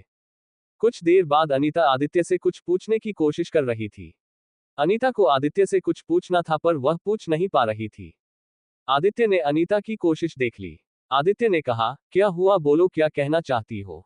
अनीता के जो मन में था उसने वो एक सांस में कह दिया, आप मुझसे शादी करना चाहते हैं या नहीं? अगर आप मुझसे शादी करना चाहते हैं तो कावेरी का क्या होगा? क्या आप उससे अपने लाइफ से निकाल दोगे या बाद में मुझे डिवोर्स दोगे उसके साथ रहने के लिए? मुझे अभी सभी क्लियर कर दीजिए, नहीं तो मैं बेवजह आगे के सपने देख बैठूंगी जो कभी सच नहीं हो सकते। आदित्य ने कहा, तुम्हारे दिमाग में कुछ ज्यादा ही उल्टी पुल्टी बातें चल रही है। मैंने तुम्हें कल ही क्लियर कर दिया था ना, फिर भी तुम्हारे समझ में नहीं आया। अब तुम क्या चाहती हो मुझसे, मैं कैसे तुम्हें बताऊं? अनीता ने कहा, कितनी सिंपल सी बात है, आप अपने मुंह से बता दीजिए, मुझे भी समझ में आएगा। आदित्य कुछ देर चुप हो गया। वो लोग हॉस्पिटल पहुंचे वाले थे। तभी आदित्य को सामने से जाते हुए कावेरी दिखाई दी। उसे उस पर बहुत गुस्सा आ गया। आदित्य ने अनीता से कहा, तुम्हें मैं जवाब ही चाहिए था ना। इतना कहकर उसने दोनों साइड के ग्लास नीचे किए जिससे कावेरी देख पाए गाड़ी में क्या हो रहा है। आदित्य ने अनीता को अपनी ओर खींच लिया और उसने उसके गर्दन पर हाथ डाला और उसे किस करने लगा। अनीता ने आदित्य से एक्सेप्ट नहीं किया था, इसलिए अनीता थोड़ी डर गई। आदित्य के बाहों से छूटने की कोशिश करने लगी क्योंकि वह लोग हॉस्पिटल के बाहर थे और बहुत सारे लोग उन दोनों को देख रहे थे। कावेरी ने भी देख लिया गाड़ी में क्या चल रहा है। कावेरी घर के पास आई और उसने डोर नॉक करते हुए कहा, यह आपका बेडरूम नहीं है, ये हॉस्पिटल है। अगर आप लोगों को रोमांस करना ही है तो अपने घर जाकर करिए, यहाँ के लोगों को आपके इस रोमांस से परेशानी हो रही है। आदित्य ने अनीता को छोड़ दिया और कावेरी से कहा, दिखाओ मुझे किसे प्रॉब्लम हो रही है, और ये लोग तो हमें देखकर एंजॉय कर रहे हैं, तुम खुद ही देखो कैसे वीडियो निकाले हैं। कावेरी ने पीछे मुड़कर देखा तो सच में लोग वीडियो बना रहे थे। कावेरी की तो बोलती बंद हो गई। आदित्य ने शीशे में से सर बाहर निकालते हुए कहा, क्या आप लोगों को हम लोगों के इसे करने से कोई प्रॉब्लम है? क्वोट। सब लोगों ने ना में सर हिलाया। अपना सर अंदर लेते हुए कावेरी से कहा, क्या तुम्हें कोई प्रॉब्लम है? क्वोट। कावेरी ने कहा, मुझे क्या कोई प्रॉब्लम होगी, तुम लोगों को जो करना है वह करो। बा। कावेरी ने बस इतना ही कहा था कि आदित्य फिर से अनीता को किस करने लगा। पर इस बार आदित्य ने कुछ ज्यादा ही कर दिया। उसने अनीता को गोद में उठा लिया और उसे डिपली किस करने लगा। आदित्य ने पूरी तरह कावेरी को इग्नोर कर दिया था। आदित्य अनीता के किस से इतना खोया हुआ था कि उसे वक्त का ध्यान भी नहीं रहा। अनीता तो बस खुद को आदित्य के बाहों से छुड़ाने में लगी हुई थी। उसे बिल्कुल पसंद नहीं आ रहा था कि लोग उन दोनों की वीडियो बना रहे हैं। आदित्य उसे छोड़ने का नाम ही नहीं ले रहा था, उसने उसे कसकर पकड़ रखा था। आदित्य अनीता के किस में खोया हुआ था, तभी उसका फोन बजा। फोन बजने की आवाज से वह होश में आ गया और उसने अनीता को छोड़ दिया। फोन उठा लिया। सामने से उसके असिस्टेंट ने कहा, सर 5 मिनट में मीटिंग शुरू होने वाली है, आप कहां पहुंचे हैं? आदित्य ने घड़ी में वक्त देखा, तब उसे रियलाइज हुआ कि वह पिछले 20 मिनट से यही है। उसने सामने की तरफ देखा तो कावेरी वहां से जा चुकी थी और वहां बहुत लोगों की भीड़ हो गई थी उन लोगों को देखने के लिए, और सब लोगों के मोबाइल में वीडियो निकालने का काम चल रहा था। आदित्य ने अपने पास देखा तो अनीता शर्म से अपना मुंह नीचे झुकाए हुई थी। आदित्य को अनीता को ऐसे सब लोगों के बीच छोड़ना सही नहीं लगा। उसने जल्दी से कार के शीशे क्लोज कर दिए और अपनी गाड़ी शुरू कर दी। सीधे रास्ते पर चलाना शुरू कर दिया। उसने गाड़ी का स्पीड बढ़ा दिया था। उसे 5 मिनट में मीटिंग में पहुंचना था। उसने गाड़ी सीधे जहां मीटिंग थी वहां ली। अनीता ने देखा आदित्य उसे कहीं और लेकर जा रहा है। अनीता ने कहा, आप मुझे कहां लेकर जा रहे हैं? मुझे हॉस्पिटल जाना है। आदित्य ने कहा, मुझे मीटिंग में पहुंचने में बहुत लेट हो गया है और मैं तुम्हें ऐसे ही लोगों के बीच में नहीं छोड़ सकता, इसलिए तुम्हें मैं जहां जा रहा हूं वहां लेकर जा रहा हूं, इसलिए अब चुपचाप बैठी रहो और मुझे गाड़ी चलाने दो। अनीता ने कहा, पर मेरा हॉस्पिटल जाना जरूरी था, मुझे आज डॉक्टर बख्शी के साथ एक पेशेंट की सर्जरी अटेंड करनी थी। अब वह मुझ पर बहुत गुस्सा होंगे, मैंने बहुत मनाया था, तब वह रेडी हो गए थे मुझे सर्जरी में ले जाने के लिए। आदित्य ने कहा, मैं उनसे बात कर लूंगा, तुम्हें फिक्र करने की जरूरत नहीं है, बस अब चुपचाप बैठी रहो कुछ देर तक। अनीता चुप बैठ गई। आदित्य ने गाड़ी की स्पीड और तेज कर दी। गाड़ी की इतनी स्पीड देखकर अनीता डर गई। फिर भी वह चुपचाप बैठी रही क्योंकि आदित्य ने उसे कहा था कि वह बात ना करे। कुछ देर बाद वह दोनों जहां मीटिंग थी उस होटल पहुंच गए। आदित्य जल्दी से गाड़ी से नीचे उतरा और अंदर की तरफ जाने लगा। उसे ध्यान ही नहीं रहा कि उसके साथ अनीता भी है। वह जल्दबाजी में अंदर चला गया और सीधे मीटिंग हॉल में पहुंच गया। अनीता भी आदित्य के पीछे पीछे होटल के अंदर जाने लगी, पर वहां के गार्ड ने उसे रोक दिया और कहा, आप यहां का मेंबरशिप कार्ड दिखाएं तभी आपको अंदर जाने दिया जाएगा। अनीता ने कहा, मेरे पास यहां का मेंबरशिप कार्ड नहीं है, मैं तो आदित्य जी के साथ आई थी। उन गार्ड ने कहा, उन्हें यहां लेकर आइए तभी हम आपको अंदर छोड़ेंगे, वरना हम आपको अंदर नहीं छोड़ सकते। अनीता ने अपना मोबाइल निकाला और आदित्य को कॉल करने लगी, पर आदित्य उसका कॉल उठा नहीं रहा था। अनीता परेशान हो गई, बहुत देर तक होटल के बाहर ही रुकी रही। आधे घंटे से ऊपर हो गया। आप इसे ज्यादा देर बाहर रुकने वाली नहीं थी। वह उस होटल गेट से बाहर आ गई। बाहर आकर अनीता ने एक टैक्सी रोकी और टैक्सी वाले को हॉस्पिटल लेकर जाने के लिए कहा। टैक्सी वाला अनीता को सीधे हॉस्पिटल लेकर गया। कुछ देर पहले जिन लोगों ने इन दोनों का वीडियो निकाला था, वीडियो पूरे हॉस्पिटल में तेजी से फैल चुका था। सब लोग वही वीडियो देख रहे थे। कुछ फीमेल स्टाफ वो वीडियो देख रहे थे, तभी अंदर अनीता आ गए। सब लोग अनीता की तरफ देखकर बातें करने लगे। ये क्या किस्मत है, इस लड़के की माँ बाप तो है नहीं, फिर भी पैसे वाले लड़के को फंसा लिया अपनी खूबसूरती के दम पर। सच में मानना चाहिए इस लड़की को। कुछ मेल स्टाफ ये कह रहे थे कि कितनी हॉट लड़की है, अगर एक रात हमें भी इसके साथ बिताने को मिल जाए तो कितना अच्छा होगा। अनीता को उन लोगों की बातें सुनकर बहुत बुरा लगा। पूरे हॉस्पिटल में बस अनीता और आदित्य की बातें चल रही थी। उन लोगों को तो दूसरा काम ही नहीं था इन दोनों की बातें करने के सिवा। अनीता चुपचाप सब लोगों की बातें सुन रही थी, पर उसकी हिम्मत नहीं हो रही थी किसी को कुछ कहने की। वो वहां से सीधे अपने केबिन में चली गई, पर केबिन में भी उसके सीनियर स्टाफ भी यही बातें कर रहे थे। ये सुनकर तो उसे भी बहुत बुरा लग गया। अभी तक हॉस्पिटल में लोगों को ये बात पता नहीं चली थी अनीता और आदित्य की सगाई हो गई है। प्रणव के कहने पर दादी जी ने ये न्यूज अभी बाहर नहीं जाने दी थी। जब शादी होगी तब यह न्यूज बाहर जाएगी, ऐसे प्रणव दादी जी से कह दिया था। अनीता उन लोगों की ऐसी बातें अब सुन नहीं सकती थी। उसे वहां से जाने का मन कर रहा था, पर उसे समझ नहीं आ रहा था वह इस वक्त वहां से कहाँ जाए। उसने पहले सोचा कि वह मानसी के पास जाए, वही उसको समझ सकती थी। पर तभी उसे याद आया मानसी तो प्रणव के साथ ऑफिस गई है। अनीता ने अपने सर पर हाथ मारा और कहा, यह मेरी फूटी किस्मत, पता नहीं कब मेरा साथ छोड़ेगी। जब भी प्रॉब्लम आती है सभी एक साथ आती है, पता नहीं कभी प्रॉब्लम मेरी लाइफ से कब होगी। ऊपर वाला भी मेरे साथ क्या खेल खेल रहा है। खूबसूरत तो इतना बनाया है, पर उसके साथ इतनी सारी परेशानियां खड़ी कर दी है। परेशानियां से मुंह फेरते फेरते मैं परेशान हो गई हूँ। वह ये बात कर रही थी तभी उसका एक मेल सीनियर डॉक्टर वहां आ गया। डॉक्टर की अनीता पर बहुत दिनों से नजर थी और आज तो उसे मौका भी मिल गया था। वह अनीता के पास गया और कहा, क्या हुआ, तुम बहुत परेशान लग रही हो, चलो कहीं चलकर बैठते हैं और बात करते हैं। वैसे भी आज लोग तुम्हारे बारे में बहुत गलत गलत बातें कर रहे हैं। अनीता ने कहा, मैं लोगों से आप कैसे छुपूं, सब लोग मेरे बारे में कुछ भी बातें कर रहे हैं। उस फीमेल डॉक्टर ने कहा, चलो मेरे साथ, मैं तुम्हें अपने केबिन में लेकर चलता हूं और कोई नहीं आएगा तुम्हें परेशान करने के लिए और तुम थोड़ा अच्छा फिर करोगी वहां चलकर। अनीता उस डॉक्टर की बात मान गई। अनीता को भी लोगों से छुपना था और लोगों की ऐसी गंदी बातें नहीं सुन सकती थी, इसलिए उसे उस डॉक्टर के साथ जाना सही लगा और वह उस डॉक्टर को जानती भी थी। उस मेल डॉक्टर ने अनीता को सबकी नजरों से छुपते छुपाते अपने केबिन की तरफ लेकर गया। उसने अनीता को अपने केबिन में ले जाकर केबिन का दरवाजा अंदर से लॉक कर दिया। अनीता ने थोड़ी राहत की सांस ली, वह लोगों की नजरों से बचकर एक सेफ जगह पर आ गई थी। उस डॉक्टर ने अनीता को पानी दे दिया। अनीता ने वह पानी पी लिया। अनीता ने उस डॉक्टर से कहा, आपका शुक्रिया जो आपने मुझे उन लोगों से बचाकर या लाया, मैं अपने दोस्त को कॉल कर लेने बुलाती हूँ। उस डॉक्टर ने कहा, इतनी भी क्या जल्दी है, थोड़ी देर रुक जाओ, थोड़ा बाहर का माहौल शांत होने दो फिर चली जाना। अब स्टार्ट करते हैं चैप्टर 146। अनीता के साथ जबरदस्ती। अनीता को उस डॉक्टर की बात सही लगी और उसने किसी को कॉल नहीं किया। 5 मिनट बाद अनीता का सर चकराने लगा।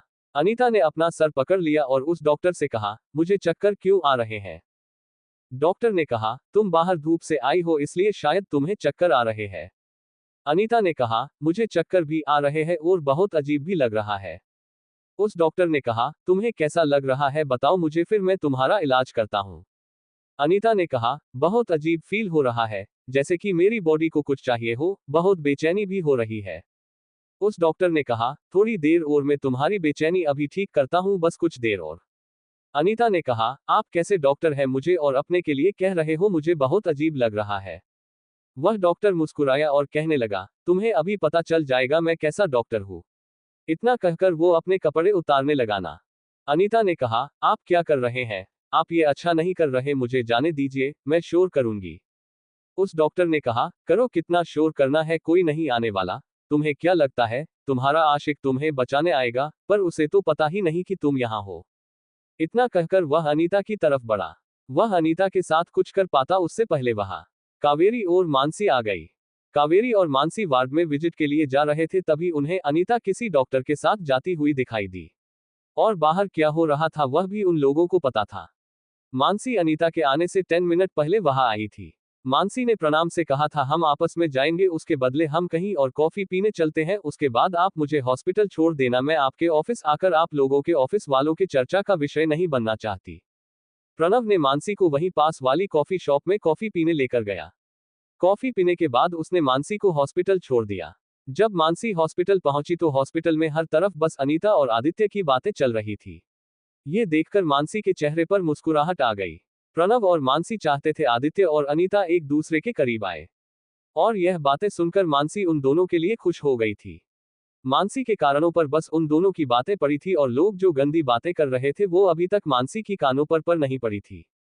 कावेरी के साथ और मैं विजिट के लिए गई, तब उसे अनीता किसी डॉक्टर के साथ जाते हुए दिखाई दे, पर तब उसने ज्यादा सीरियसली नहीं दिया, उसे लगा शायद उनके साथ कुछ काम हो। पर जब वह दोनों विजिट से लौटकर आ रही थी तभी उन्हें उस केबिन से किसी की चिल्लाने की आवाज आने लगी, इसलिए वह दौड़कर वहां चली गई। उन्होंने देखा केबिन का दरवाजा अंदर से लॉक था। कावेरी ने जल्दी से अपनी हेयर पिन निकाली और उससे उस केबिन का दरवाजा खोल लिया और अंदर चली गई। उन्होंने अंदर आकर देखा तो अनीता पूरी तरह होश में नहीं थी और डॉक्टर अनीता का फायदा उठाने की कोशिश कर रहा था। मानसी जल्दी से अनीता के पास गई और कावेरी ने उस डॉक्टर को मारना शुरू कर दिया। मानसी को अपने पास देखकर अनीता को थोड़ी राहत मिली। अनीता ने मानसी से कहा, मुझे बहुत अजीब सा फील हो रहा है, प्लीज मुझे डॉक्टर के पास लेकर चलो, मुझे लगता है इस डॉक्टर ने मुझे कुछ पिलाया है। मानसी ने अनीता से कहा, ठीक है, मैं अभी डॉक्टर को यहां बुलाती हूँ। मानसी नहीं जल्दी से डॉक्टर को कॉल किया। डॉक्टर कुछ मिनट में ही वहां आ गया। वहां शोर सुनकर बहुत सारे लोग इकट्ठा हो गए थे। तभी डॉक्टर भी वहां आ गए। कावेरी उस डॉक्टर को अभी भी पीट रही थी। कुछ देर बाद कावेरी ने उसे पीटना छोड़ दिया और कहा, तुम्हारा क्या करना है वो हॉस्पिटल की टीम डिसाइड करेगी। वह डॉक्टर वहां से भागने लगा, पर तभी तो सिक्योरिटी गार्ड ने आकर उस डॉक्टर को अपने कब्जे में ले लिया। डॉक्टर ने आकर अनीता को चेक किया। डॉक्टर ने मानसी से कहा, इससे जवाब देने की कोशिश की गई है, हमें इसे इस ड्रग का एंटीडोज देना पड़ेगा, तब तक इन्हें जल्दी से एडमिट कर लीजिए। अनीता को जल्दी से वार्ड में शिफ्ट किया गया। अनीता को जो ड्रग का डोज दिया था वह ज्यादा पावरफुल नहीं था, इसलिए डॉक्टर ने उसे जल्दी से एंटीडोज दे दिया और कहा, ये एक दो घंटे में नॉर्मल हो जाएगी। इतना कहकर डॉक्टर वहां से चला गया। मानसी अनीता के पास ही बैठी रही। कावेरी भी वही थी। मानसी ने कावेरी सीखा, क्या मैं यहाँ रुक सकती हूँ? इसकी फैमिली में से यहाँ कोई नहीं है उसके पास रुकने के लिए। कावेरी ने कहा, तुम रुक सकती हो पर जल्दी से किसी को यहाँ बुला लो, हमें और भी काम है। मानसी ने कहा, ठीक है, मैं आदित्य को कॉल करके बुलाती हूँ, जब तक कोई नहीं आता तब तक मैं यहाँ रुक जाती हूँ। कावेरी ने कहा, ठीक है, तुम रुक जाओ, तब तक मैं जाकर तब तक मेरे काम करती हूँ। इतना कहकर कावेरी वहां से चली गई। मानसी अनीता के पास बैठी रही। उसने आदित्य को कॉल किया पर आदित्य ने कॉल नहीं उठाया। मानसी ने 2-3 बार ट्राई किया, फिर भी आदित्य ने कॉल रिसीव नहीं किया। मानसी ने उसके बाद प्रणव को कॉल किया और जो भी हुआ वह प्रणव को बता दिया। प्रणव को बहुत गुस्सा आ गया। प्रणव ने भी आदित्य को कॉल किया पर आदित्य ने प्रणव को कॉल नहीं उठाया। प्रणव ने मानसी को कॉल करके कहा, शायद वो मीटिंग में होगा और मोबाइल साइलेंट पर होगा, इसलिए उसे पता नहीं चल रहा, मैं किसी को कॉल कर उस तक एक बात पहुंचाने के लिए कहता हूं। मानसी ने कहा, नहीं इसकी जरूरत नहीं है, बस उनका कॉल आने पर उन्हें मुझे कॉल करने के लिए कह देना, मैं हूं तब तक यही उसके पास हूं। प्रणव ने कहा, ठीक है, मैं उसका कॉल आने पर उसे बता दूंगा। अगर तुम्हें कोई प्रॉब्लम हो तो मुझे कॉल कर सकती हो। वैसे मैं हॉस्पिटल में कॉल कर अनीता का अच्छे से ख्याल रखने के लिए कहता हूं और उसे एक अच्छा डॉक्टर भी देने के लिए कहता हूं, जिससे वह जल्दी रिकवर हो जाएगी। मानसी ने कहा, डॉक्टर की जरूरत नहीं है, उसका ट्रीटमेंट हो गया है, वो 2 घंटे में रिकवर हो जाएगी। आप बस आदित्य से कह देना, उसे इस वक्त उसकी जरूरत है। प्रणव ने कहा, ठीक है, मैं उसे बता दूंगा, तब तक तुम उसका ख्याल रखना। इतना कहकर प्रणव ने कॉल रख दिया। मानसी काफी देर तक अनीता के पास बैठी रही। मानसी को अनीता के पास बैठे अब 1 घंटा हो गया था। अभी तक आदित्य का कोई भी कॉल नहीं आया था। डॉक्टर एक बार आकर चेक करके गया था। अनीता अभी भी सोई हुई थी। 1 घंटे बाद अनीता नींद से जाग गई। उसका सर चकरा रहा था। उसने अपनी आंखें खोलकर देखा, उसके सामने मानसी थी। अनीता ने कहा, मैं कहाँ हूँ? मानसी ने कहा, डोंट वरी, तुम हॉस्पिटल में हो और सेफ हो। अनीता ने कहा, क्या वह डॉक्टर चला गया? मानसी ने कहा, नहीं, उसे गार्ड ने पकड़ लिया है। हॉस्पिटल की टीम डिसाइड करेगी उसके साथ क्या करना है। एक डॉक्टर को ऐसी हरकत शोभा नहीं देती। अनीता ने कहा, मुझे उस डॉक्टर से डर लग रहा है। वह मेरा सीनियर डॉक्टर है, पता नहीं आगे चलकर वो मेरे साथ और क्या करेगा। मानसी ने कहा, तुम फिक्र मत करो, तुम्हारे साथ कुछ भी नहीं कर पाएगा। वह तुम्हारे साथ कुछ करे से पहले ही हॉस्पिटल की टीम उसे कोई सजा देगी। अनीता ने कहा, मुझे नहीं लगता हॉस्पिटल की टीम ज्यादा कुछ कर पाएगी, क्योंकि वह एक्सपीरियंस और सीनियर डॉक्टर है। उसकी पहुंच भी दूर तक है। इतनी उसकी हिम्मत हुई ऐसी हरकत करने की, उसे पता था उसके साथ ज्यादा कुछ नहीं होगा। मानसी ने कहा, अगर उसकी पहुंच दूर तक है तो क्या तुम्हें नहीं पता ये हॉस्पिटल किसका है? उसे इस हॉस्पिटल में क्या किसी भी हॉस्पिटल में नौकरी नहीं मिलेगी? अगर हॉस्पिटल की टीम ने उसके लिए सही सजा नहीं दी तो मैं प्रणव सर से कहकर उसे कड़ी सजा दिलवा दूंगी। अनीता ने कहा, फिर भी मुझे डर लग रहा है, उसने आगे चलकर मेरे साथ ऐसी हरकत की तो मैं सच में किसी को मुंह दिखाने के लायक नहीं रहूंगी। आज तुम थी इसलिए मैं बच गई, नहीं तो मेरा पता नहीं क्या होता। मानसी ने कहा, मैं अकेली नहीं थी, मेरे साथ कावेरी भी थी, उसने हेल्प की इसलिए मैं तुम्हें बचा पाई, नहीं तो यह मेरे अकेले की बस की बात नहीं थी। अनीता ने कहा, वह आएगी तो मैं उसका भी शुक्रिया अदा करूंगी मेरी हेल्प करने के लिए। मानसी ने कहा, ठीक है, वह जब आएगी तब उसका शुक्रिया अदा कर देना, अब तुम आराम कर लो। अनीता ने कहा, मैं अब ठीक हूँ और ऐसे मरीजों की तरह बेड पर पड़े रहना मुझे पसंद नहीं है। मानसी ने कहा, डॉक्टर ने तुम्हें 1 घंटा ऑब्जर्वेशन में रहने के लिए कहा है, इसलिए तुम्हें डॉक्टर की बात मानकर ऑब्जर्वेशन में 1 घंटा रहना पड़ेगा। अनीता ने कहा, जिस डॉक्टर ने भी ये कहा यह उस डॉक्टर को बुलाओ, मैं उससे बात करती हूँ, मुझे यहाँ नहीं रुकना। मानसी ने कहा, ठीक है, मैं अभी तुम्हारे अटेंडेंट डॉक्टर को बुलाती हूँ, तुम्हें जो बात करनी है वो उनसे करो, अगर वह छोड़ेंगे तो हम चले जाएंगे। मानसी ने अनीता के अटेंडेंट डॉक्टर को कॉल किया। डॉक्टर ने कहा, मैं 5 मिनट में आ रहा हूँ, मैं अभी दूसरे पेशेंट को अटेंड कर रहा हूँ, अगर इमरजेंसी है तो आप तब तक दूसरे डॉक्टर को बुला सकती है। मानसी ने कहा, नहीं इमरजेंसी है, नहीं है, आप आपके पेशेंट को अटेंड कर आ जाना। इतना कहकर उसने कॉल रख दिया और अनीता से कहा, डॉक्टर कुछ देर में आ रहे हैं। यह आदित्य ने अपनी मीटिंग खत्म कर ली थी। वह मीटिंग हॉल से बाहर आया पर बाहर उसे अनीता कहीं नहीं दिखी। उसे लगा था अनीता उसके पीछे अंदर आ गई है और बाहर उसका वेट कर रही है। उसने अनीता को कॉल करने के लिए अपना मोबाइल निकालना चाहा, उसने अपने जेब में देखा तो उसके जेब में मोबाइल नहीं था। तब उसे याद आया कि वह मोबाइल लेकर नहीं आया। उसका मोबाइल तो उसके गाड़ी में ही है। जल्दी से होटल से बाहर गया और अपने गाड़ी में जाकर अपना मोबाइल देखा, उसके मोबाइल पर 25 मिस कॉल थे। उसने मोबाइल खोलकर देखा तो सबसे ऊपर प्रणव के मिस कॉल थे। उन्होंने उससे 3 बार कॉल किया था, उसके बाद मानसी के 6 मिस कॉल थे और अनीता के 8 मिस कॉल थे। बाकी उसके असिस्टेंट के थे। आदित्य ने सबसे पहले प्रणव को कॉल किया। प्रणव ने कॉल उठाया और कहा, तुम इस वक्त कहाँ हो? आदित्य ने कहा, मैं मीटिंग करने होटल आया हूँ। बोले, क्या बात है, आपने मुझे इतनी बार कॉल किया है? प्रणव अभी इस वक्त मीटिंग में था। प्रणव ने बस इतना कहा, तुम जल्दी मानसी को कॉल करो, उसका कुछ इंपॉर्टेंट काम है तुमसे। इतना कहकर प्रणव ने कॉल रख दिया। प्रणव के कॉल रखने के बाद आदित्य ने जल्दी से मानसी को कॉल लगाया। मानसी ने जल्दी से आदित्य का कॉल रिसीव किया। आदित्य ने कहा, क्या हुआ भाभी, आपने मुझे इतने सारे कॉल किए हैं? मानसी ने कहा, बहुत बड़ी प्रॉब्लम हो गई है, तुम इस वक्त कहाँ हो? जल्दी से हॉस्पिटल आ जाओ, कुछ भी ठीक नहीं है, जितना जल्दी हो सके उतनी जल्दी आ जाओ।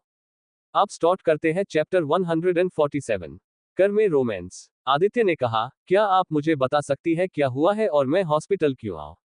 मानसी ने अनीता के साथ जो कुछ भी हुआ था वह सब आदित्य को बता दिया और कहा, जितना जल्दी हो सके उतनी जल्दी आ जाना, उसे आपके सहारे की जरूरत है इस वक्त। आदित्य ने कहा, मैं अभी आ रहा हूं। आदित्य ने अपनी गाड़ी निकलाई और वह 5 मिनट में ही हॉस्पिटल पहुंच गया। वह हॉस्पिटल पहुंचकर सीधे अनीता के वार्ड की तरफ चला गया। अनीता का अटेंडेंट डॉक्टर बी वार्ड में आ चुका था। अनीता डॉक्टर से कह रही थी उसे यहां नहीं रुकना, वह बिल्कुल ठीक है। ये बात बाहर खड़े आदित्य ने सुन ली।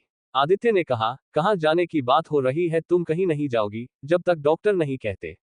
अनीता ने आवाज की तरफ देखा तो सामने आदित्य को अपने सामने देखकर अनीता थोड़ी डर गई। उसने कुछ नहीं कहा, आदित्य अंदर आ गया। आदित्य ने डॉक्टर को अनीता का सारा चेकअप करने के लिए कहा। डॉक्टर ने एक बार अनीता का पूरा चेकअप कर लिया। डॉक्टर ने आदित्य से कहा, अब सब कुछ ठीक है, आप इन्हें लेकर जा सकते हैं। आदित्य ने कहा, ठीक है, मैं अभी इसे लेकर जा रहा हूं। डॉक्टर ने अनीता की जाने की सारी फॉर्मेलिटी पूरी कर दी और उसे डिस्चार्ज दे दिया। आदित्य ने मानसी से कहा, आपका शुक्रिया जो आप इतनी देर तक इसके साथ रुकी। अब आप अपने काम पर जा सकती हैं, मैं हूं इसके साथ। वैसे यहां से लेकर घर जा रहा हूं, घर पर इसका ध्यान रखने के लिए लोग हैं। मानसी ने कहा, ठीक है, आप इसे घर लेकर जाइए और आप उसका ख्याल रखें, अब मैं अपने काम पर चली जाती हूँ। मानसी वहां से निकल ही रही थी कि तभी वहां कावेरी आ गई। कावेरी देखा आदित्य आया हुआ है, कावेरी ने टोंट मारते हुए कहा, अगर अपनी गर्लफ्रेंड संभाली नहीं जाती तो बनाते ही क्यों हो, सिर्फ सगाई करने से कुछ नहीं होता, ख्याल भी रखना पड़ता है। आदित्य कुछ बोलने वाला था तभी मानसी ने कावेरी का हाथ पकड़ा और कहा, चलो हमें कुछ काम था ना। मानसी कावेरी को लेकर वहां से चली गई। उन दोनों के जाने के बाद आदित्य ने अनीता से कहा, तुम ठीक हो ना, अगर अभी भी तुम ठीक नहीं हो तो हम यहाँ रुक सकते हैं, हमें जल्दी नहीं है जाने की।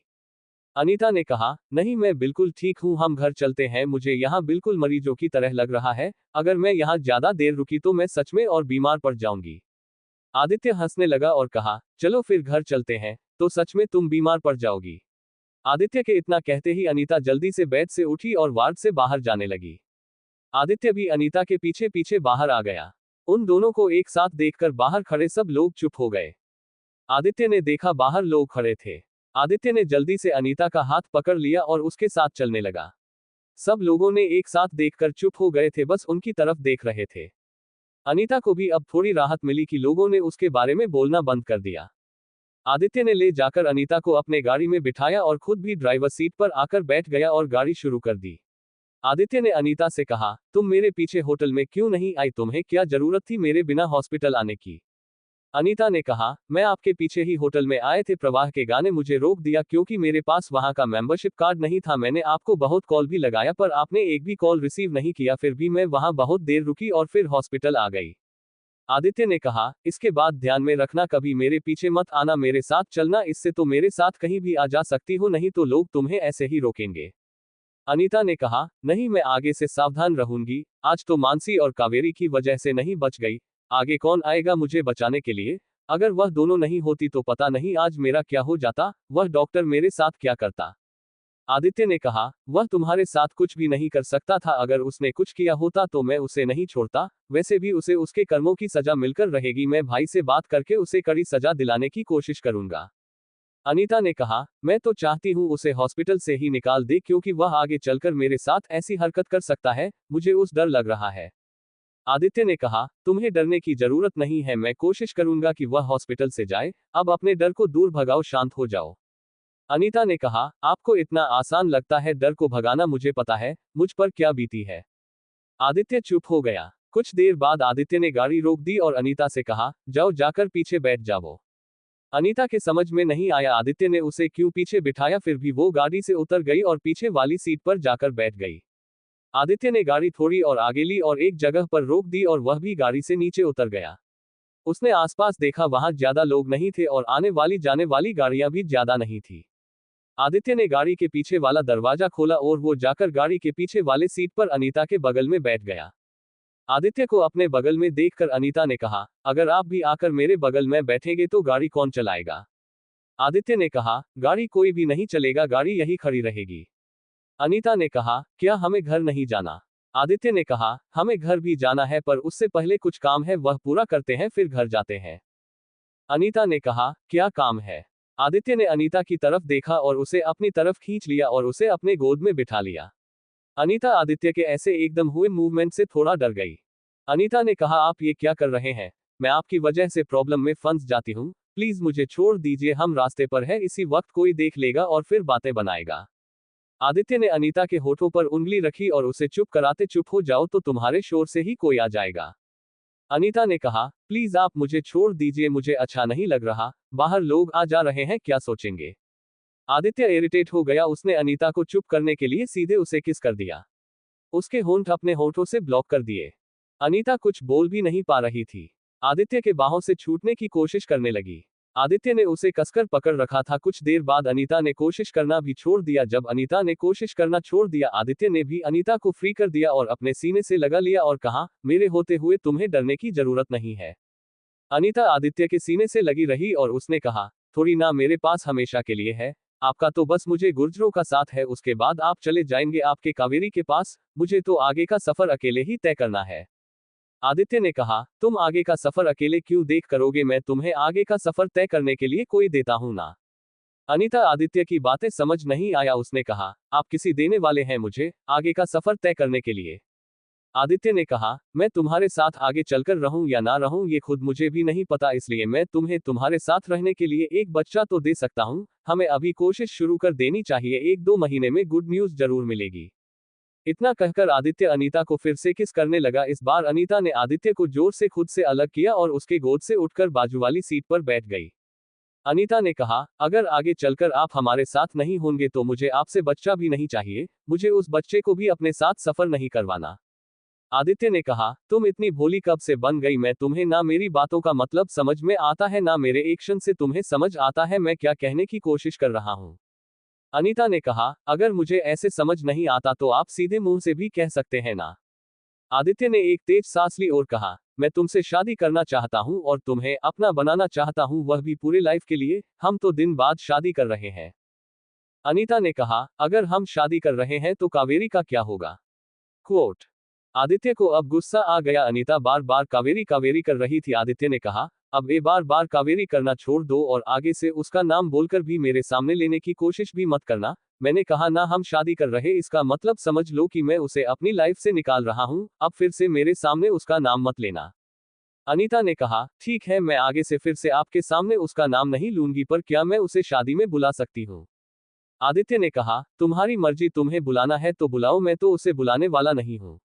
इतना कहकर उसने फिर से अनीता को अपनी गोद में ले लिया और कहा, चलो आगे की तैयारी शुरू कर देते हैं, हमारे पास ज्यादा वक्त नहीं है, 2 महीने में गुड न्यूज देनी है, इसलिए अभी से शुरू करना होगा। अनीता ने आदित्य के होठों पर हाथ रखा और कहा, नहीं आप ऐसा कुछ नहीं करोगे, हम इस वक्त पब्लिक प्लेस पर है, मुझे फिर से लोगों की बातें नहीं सुनना। आदित्य ने कहा, कोई नहीं देख रहा, तुम फिक्र मत करो, कोई नहीं बातें करेगा, हम हमारी शादी को पब्लिक कर देंगे, सबका मुंह बंद हो जाएगा। अनीता ने कहा, मुझे अभी नहीं अपने शादी को पब्लिक करना, मुझे अभी भी अपनी जॉब करनी है, शादी के बाद भी मैं अपनी जॉब करूंगी, मैं अपने जॉब नहीं छोड़ सकती। आदित्य ने कहा, मैंने कब कहा तुम्हें कि तुम जॉब छोड़ो, उल्टा मैं तो कहता हूं तुम जॉब करो, जिससे तुम्हारा मन भी लगा रहेगा और तुम खुश भी रहोगी, अब बस मुझे खुश कर दो। अनीता ने कहा, अभी नहीं, शादी के बाद जो भी करना है वह शादी के बाद, अब हम कुछ नहीं करेंगे, 2 दिन तो है, 2 दिन तक वेट कीजिए। आदित्य ने कहा, ठीक है, अगर तुम इतना कहती हो तो 2 दिन और सही, पर याद रखना 2 दिन बाद मैं तुम्हारी कुछ भी सुनने वाला नहीं हूं और तुम मुझे रोकोगे भी नहीं। अनीता के मुंह से अब शब्द नहीं निकल रहे थे, उसने बस हाँ में अपनी गर्दन हिलाए। आदित्य ने कहा, तो ठीक है, अब मुझे एक अच्छे से किस करने तो दे दो, उसके बाद मैं तुम्हें छोड़ दूंगा। अनीता ने कहा, पर यहाँ लोग देख रहे हैं, घर जाने के बाद करेंगे। आदित्य ने कहा, तब तक मैं नहीं रुक सकता, मुझे अभी चाहिए। इतना कहकर उसने उसके होठों पर अपने होंठ रखे और उसे किस करने लगा। आदित्य अब अनीता के सुनने के मूड में नहीं था, इसलिए अनीता ने भी उसकी बाहों से छूटने की कोशिश छोड़ दी और उसे किस करने दिया। आदित्य ने सुबह अनीता को किस किया था, वह तो मानो उसके किस में खो गया। अब स्टार्ट करते हैं चैप्टर 148, शादी करने के पीछे का सच। आदित्य को अनीता के किस से सुकून मिला था। आदित्य बार बार उसे किस करना चाहता था। वह अनीता के करीब जाकर कावेरी को पूरी तरह भूलना चाहता था। और यह तभी मुमकिन हो सकता था जब उन दोनों का बेबी इस दुनिया में आए, उसके खुशी के खातिर आदित्य कावेरी को भुला सकता था। आदित्य का अनीता को किस करके मन भर गया, तब आदित्य ने अनीता को छोड़ दिया। अनीता को छोड़ने के बाद वो वैसे ही उसे अपने गोद में लेकर कुछ देर बैठा रहा और कहा, अब तुम्हारा डर चला गया हो तो क्या हम घर चले, बहुत देर से हम यहीं पर है। अनीता आदित्य से गोद से उठी और उसने कहा, मुझे भूख लगी है। आदित्य ने कहा, ठीक है, हम पहले किसी रेस्टोरेंट में चलते हैं, वहां जाकर तुम्हारी पसंद का खाना खाएंगे, पर उससे पहले मुझे तुमसे एक बात करनी है जो मेरे लिए बहुत जरूरी है। आदित्य ने अनीता से कहा, तुम्हें मेरे और कावेरी के बारे में पता है, फिर भी तुम मुझसे सगाई करने के लिए रेडी हो गई और आप शादी करने के लिए भी रेडी हो, क्या तुम मुझसे प्यार करती हो या दादी जी के कहने पर यह सब कर रही हो? अनीता ने कहा, मैं आपसे झूठ नहीं बोलूंगी, मुझे नहीं पता मैं आपसे प्यार करती हूं या नहीं। दादी जी मेरे पास आई थी आपके रिश्ते को लेकर, चाहती थी कि मैं आपसे शादी करूं और मैं उनको ना नहीं कर पाई। उनके मुझ पर बहुत एहसान है और मुझे उनके एहसान चुकाने का अगर मौका मिल रहा है तो मैं कैसे उनको मना कर सकती थी, इसलिए मैंने शादी के लिए हाँ कहा। आप मुझे अच्छे लगते हैं, पर मैंने कभी सपने में भी नहीं सोचा था कि मेरी शादी आपसे होगी। इतने ऊंचे सपने हम जैसे गरीब को देखने का कोई भी हक नहीं है। पर जब से हम दोनों मिले हैं, धीरे धीरे मैं आपको पसंद करने लगी हूँ, और आगे चलकर आपसे प्यार भी करने लगूंगी। और रही कावेरी की बात, तो मुझे कोई फर्क नहीं पड़ता। आदित्य ने कहा, क्या पहले तुम्हारा कोई बॉयफ्रेंड रहा है?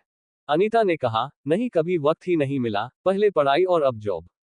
आदित्य कहा, इसका मतलब तुम अभी तक वर्जिन हो, किसी के भी फिजिकल कांटेक्ट में नहीं आई हो? अनीता आदित्य के ऐसे सवाल से शर्मा गई, उसने अपना सिर नीचे झुका लिया और ना मैं अपनी गर्दन हिलाए। आदित्य ने कहा, अभी तक तुम किसी के फिजिकल कांटेक्ट में नहीं आई हो, पर कावेरी और मेरे बीच में ये सब हो चुका है, फिर भी तुम मुझसे शादी करोगी? अनीता ने इस सवाल का जवाब देने में थोड़ा वक्त लिया और कहा, मुझे कोई फर्क नहीं पड़ता आपका किस लड़की के साथ कैसा रिश्ता था, मुझ पर जो दादी जी के एहसान है, मैं उन एहसानों को चुकाना चाहती हूँ। आदित्य ने कहा, तुम दादी जी के एहसानों की वजह से ही शादी कर रही हो ना, तुम्हें मुझसे कोई प्यार नहीं है? अनीता ने कहा, प्यार तो अभी तक नहीं है, पर मैं आपको पसंद करती हूँ, आगे चलकर शायद मैं आपसे प्यार भी करने लगूंगी, क्योंकि मेरे लाइफ में और कोई लड़का नहीं है। आदित्य ने कहा, अगर ये शादी तुम्हारे लिए तुम्हारी मर्जी के बिना है तो तुम मना कर सकती हो, मैं दादी जी को समझा दूंगा, उसकी फिक्र मत करो। अनीता ने कहा, अगर मेरी शादी होने वाली है, मेरे लाइफ में कोई नहीं है, इसलिए मुझे किसी ना किसी से शादी तो करनी होगी, तो आपसे कर लूँ, ये अच्छा है, क्योंकि मैं आपको थोड़ा बहुत जानती हूँ। आदित्य ने कहा, ठीक है, तो हम 2 दिन बाद शादी कर लेते हैं, फिर आगे देख लेंगे एक दूसरे से प्यार होता है या नहीं। आदित्य पीछे वाली सीट से उतरकर आगे आकर बैठ गया।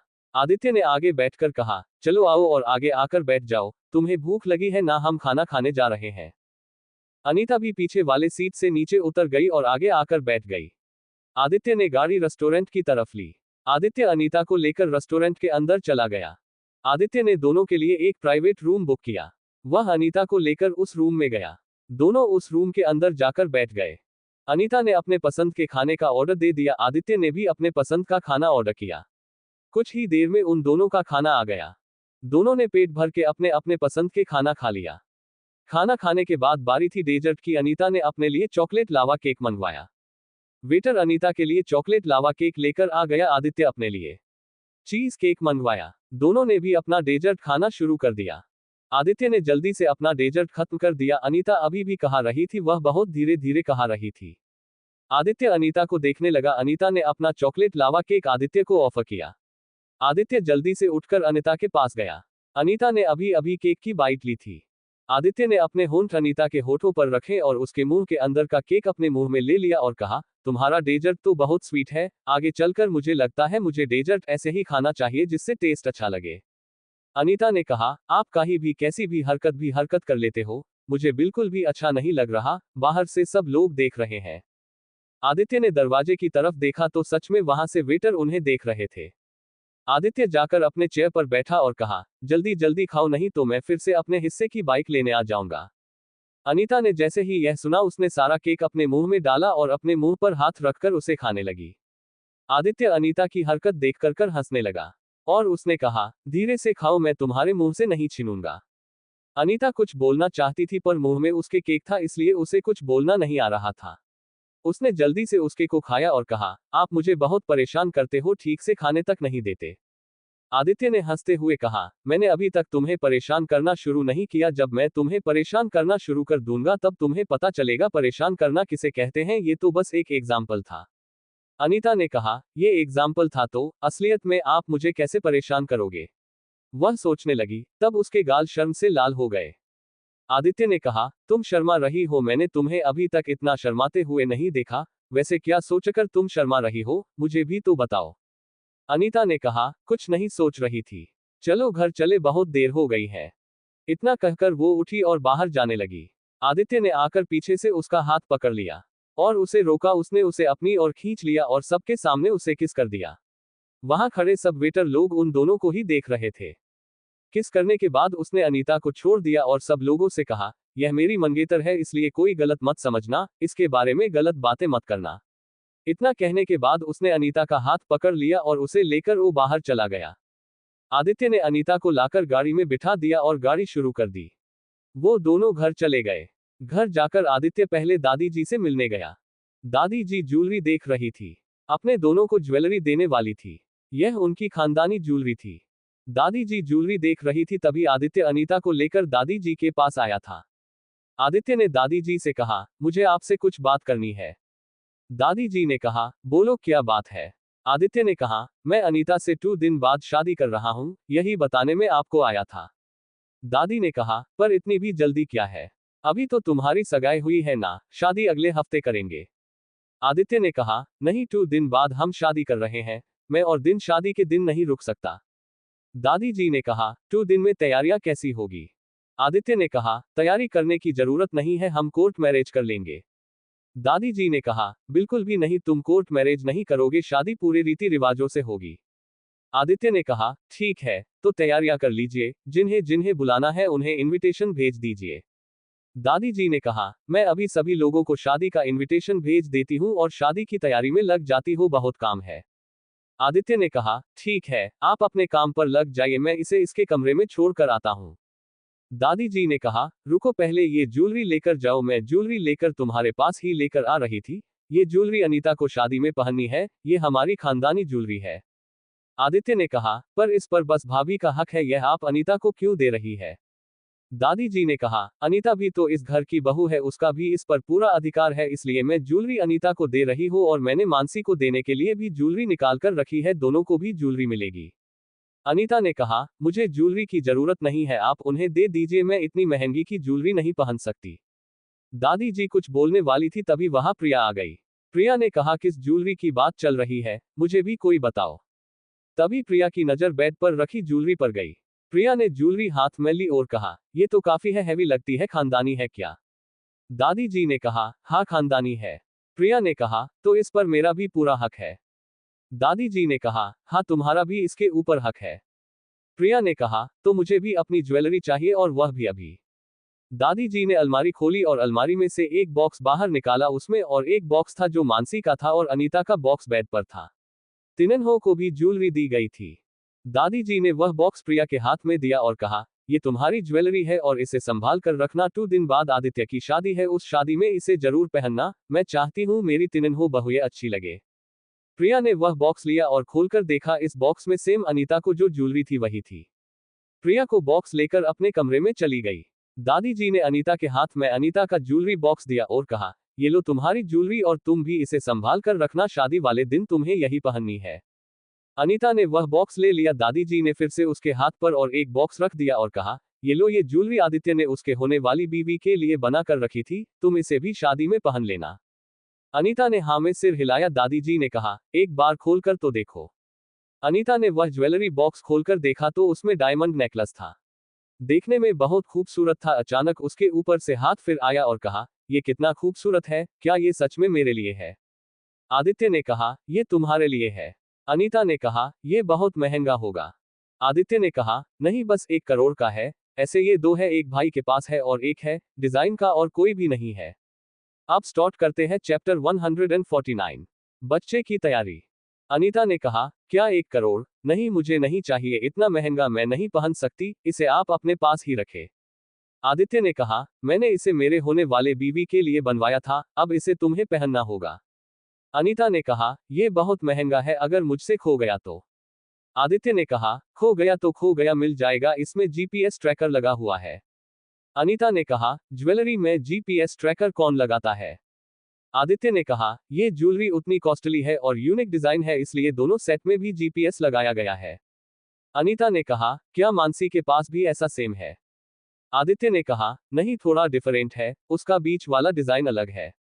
अनीता ने कहा, क्या मैं उसे देख सकती हूँ? मुझे देखना है, वह कितना खूबसूरत है।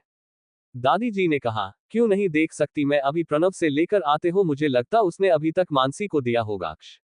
आदित्य ने दादी को रोका और कहा, आप अभी मत जाइए, लाने के लिए जब भाभी पहन लेगी तभी देख लेगी। अनीता ने कहा, नहीं आप मत जाइए दादी जी, जब मानसी पहन लेगी तब मैं देख लूंगी, इतनी जल्दी भी नहीं है। दादी जी ने कहा, ठीक है, अब ये तुम्हारी ज्वेलरी लो और जाओ, शादी की तैयारी में लग जाओ, तो मैं जिसे बुलाना है उसे शादी का न्योता दे दो। अनीता ने कहा, कोई नहीं, बस मेरी तो फ्रेंड आने वाली है, उन दोनों के अलावा मैं किसी को नहीं जानती, ना किसी को बुलाना है। दादी जी ने कहा, ठीक है, उन दोनों को आज कॉल करके बुला लेना, वह तुम्हारी हेल्प करेगी तैयारियां करने में। अनीता ने कहा, मैं भी उनको कॉल करती हूँ और बुला कर लेती हूँ। इतना कहकर वो वहां से अपने कमरे में चली गई। यहाँ प्रिया ज्वेलरी लेकर अपने कमरे में आ गई थी। वह बहुत खुश थी। कमरे में प्रताप काम कर रहा था। प्रताप ने देखा प्रिया हाथ में कुछ लेकर आई है। प्रताप ने प्रिया से कहा, तुम्हारे हाथ में क्या है? प्रिया ने वह ज्वेलरी बॉक्स खोलते हुए प्रताप को दिखाया और कहा, ये खानदानी ज्वेलरी है, दादी जी ने मुझे दी है। प्रताप ने कहा, पर तुमने ये क्यों ली? मैंने तुम्हें पहले कह दिया था ना, अगर तुम्हें किसी चीज की जरूरत है तो तुम मुझसे मांग लो, तुम्हें दादी जी से ये ज्वेलरी लानी नहीं चाहिए थी। प्रिया ने कहा, दादी जी ने उनकी सभी बहू को यह ज्वेलरी दी है, इसलिए वो मुझे भी दी है, और वैसे भी मैं सबसे बड़ी बहू, हाँ सबसे पहले इस ज्वेलरी पर मेरा ही तो हक बनता है। प्रताप ने कहा, जाओ इसको फिर से दादी जी को देकर आओ, हमें प्रणव के माँ का कुछ नहीं चाहिए, मैं तुम्हारे लिए दूसरी ज्वेलरी बना देता हूँ। प्रिया ने कहा, पर यह तो खानदानी है और मुझे चाहिए ये। प्रताप ने कहा, मैं तुम्हें सेम ऐसे ही डिजाइन की ज्वेलरी बनाकर देता हूं, पर तुम ये ज्वेलरी नहीं लोगी।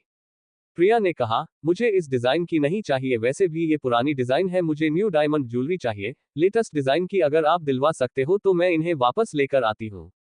प्रताप ने कहा, ठीक है, मैं तुम्हें नए लेटेस्ट डिजाइन की ज्वेलरी दिलवा देता हूँ, तुम इसे अभी वापस करके आओ।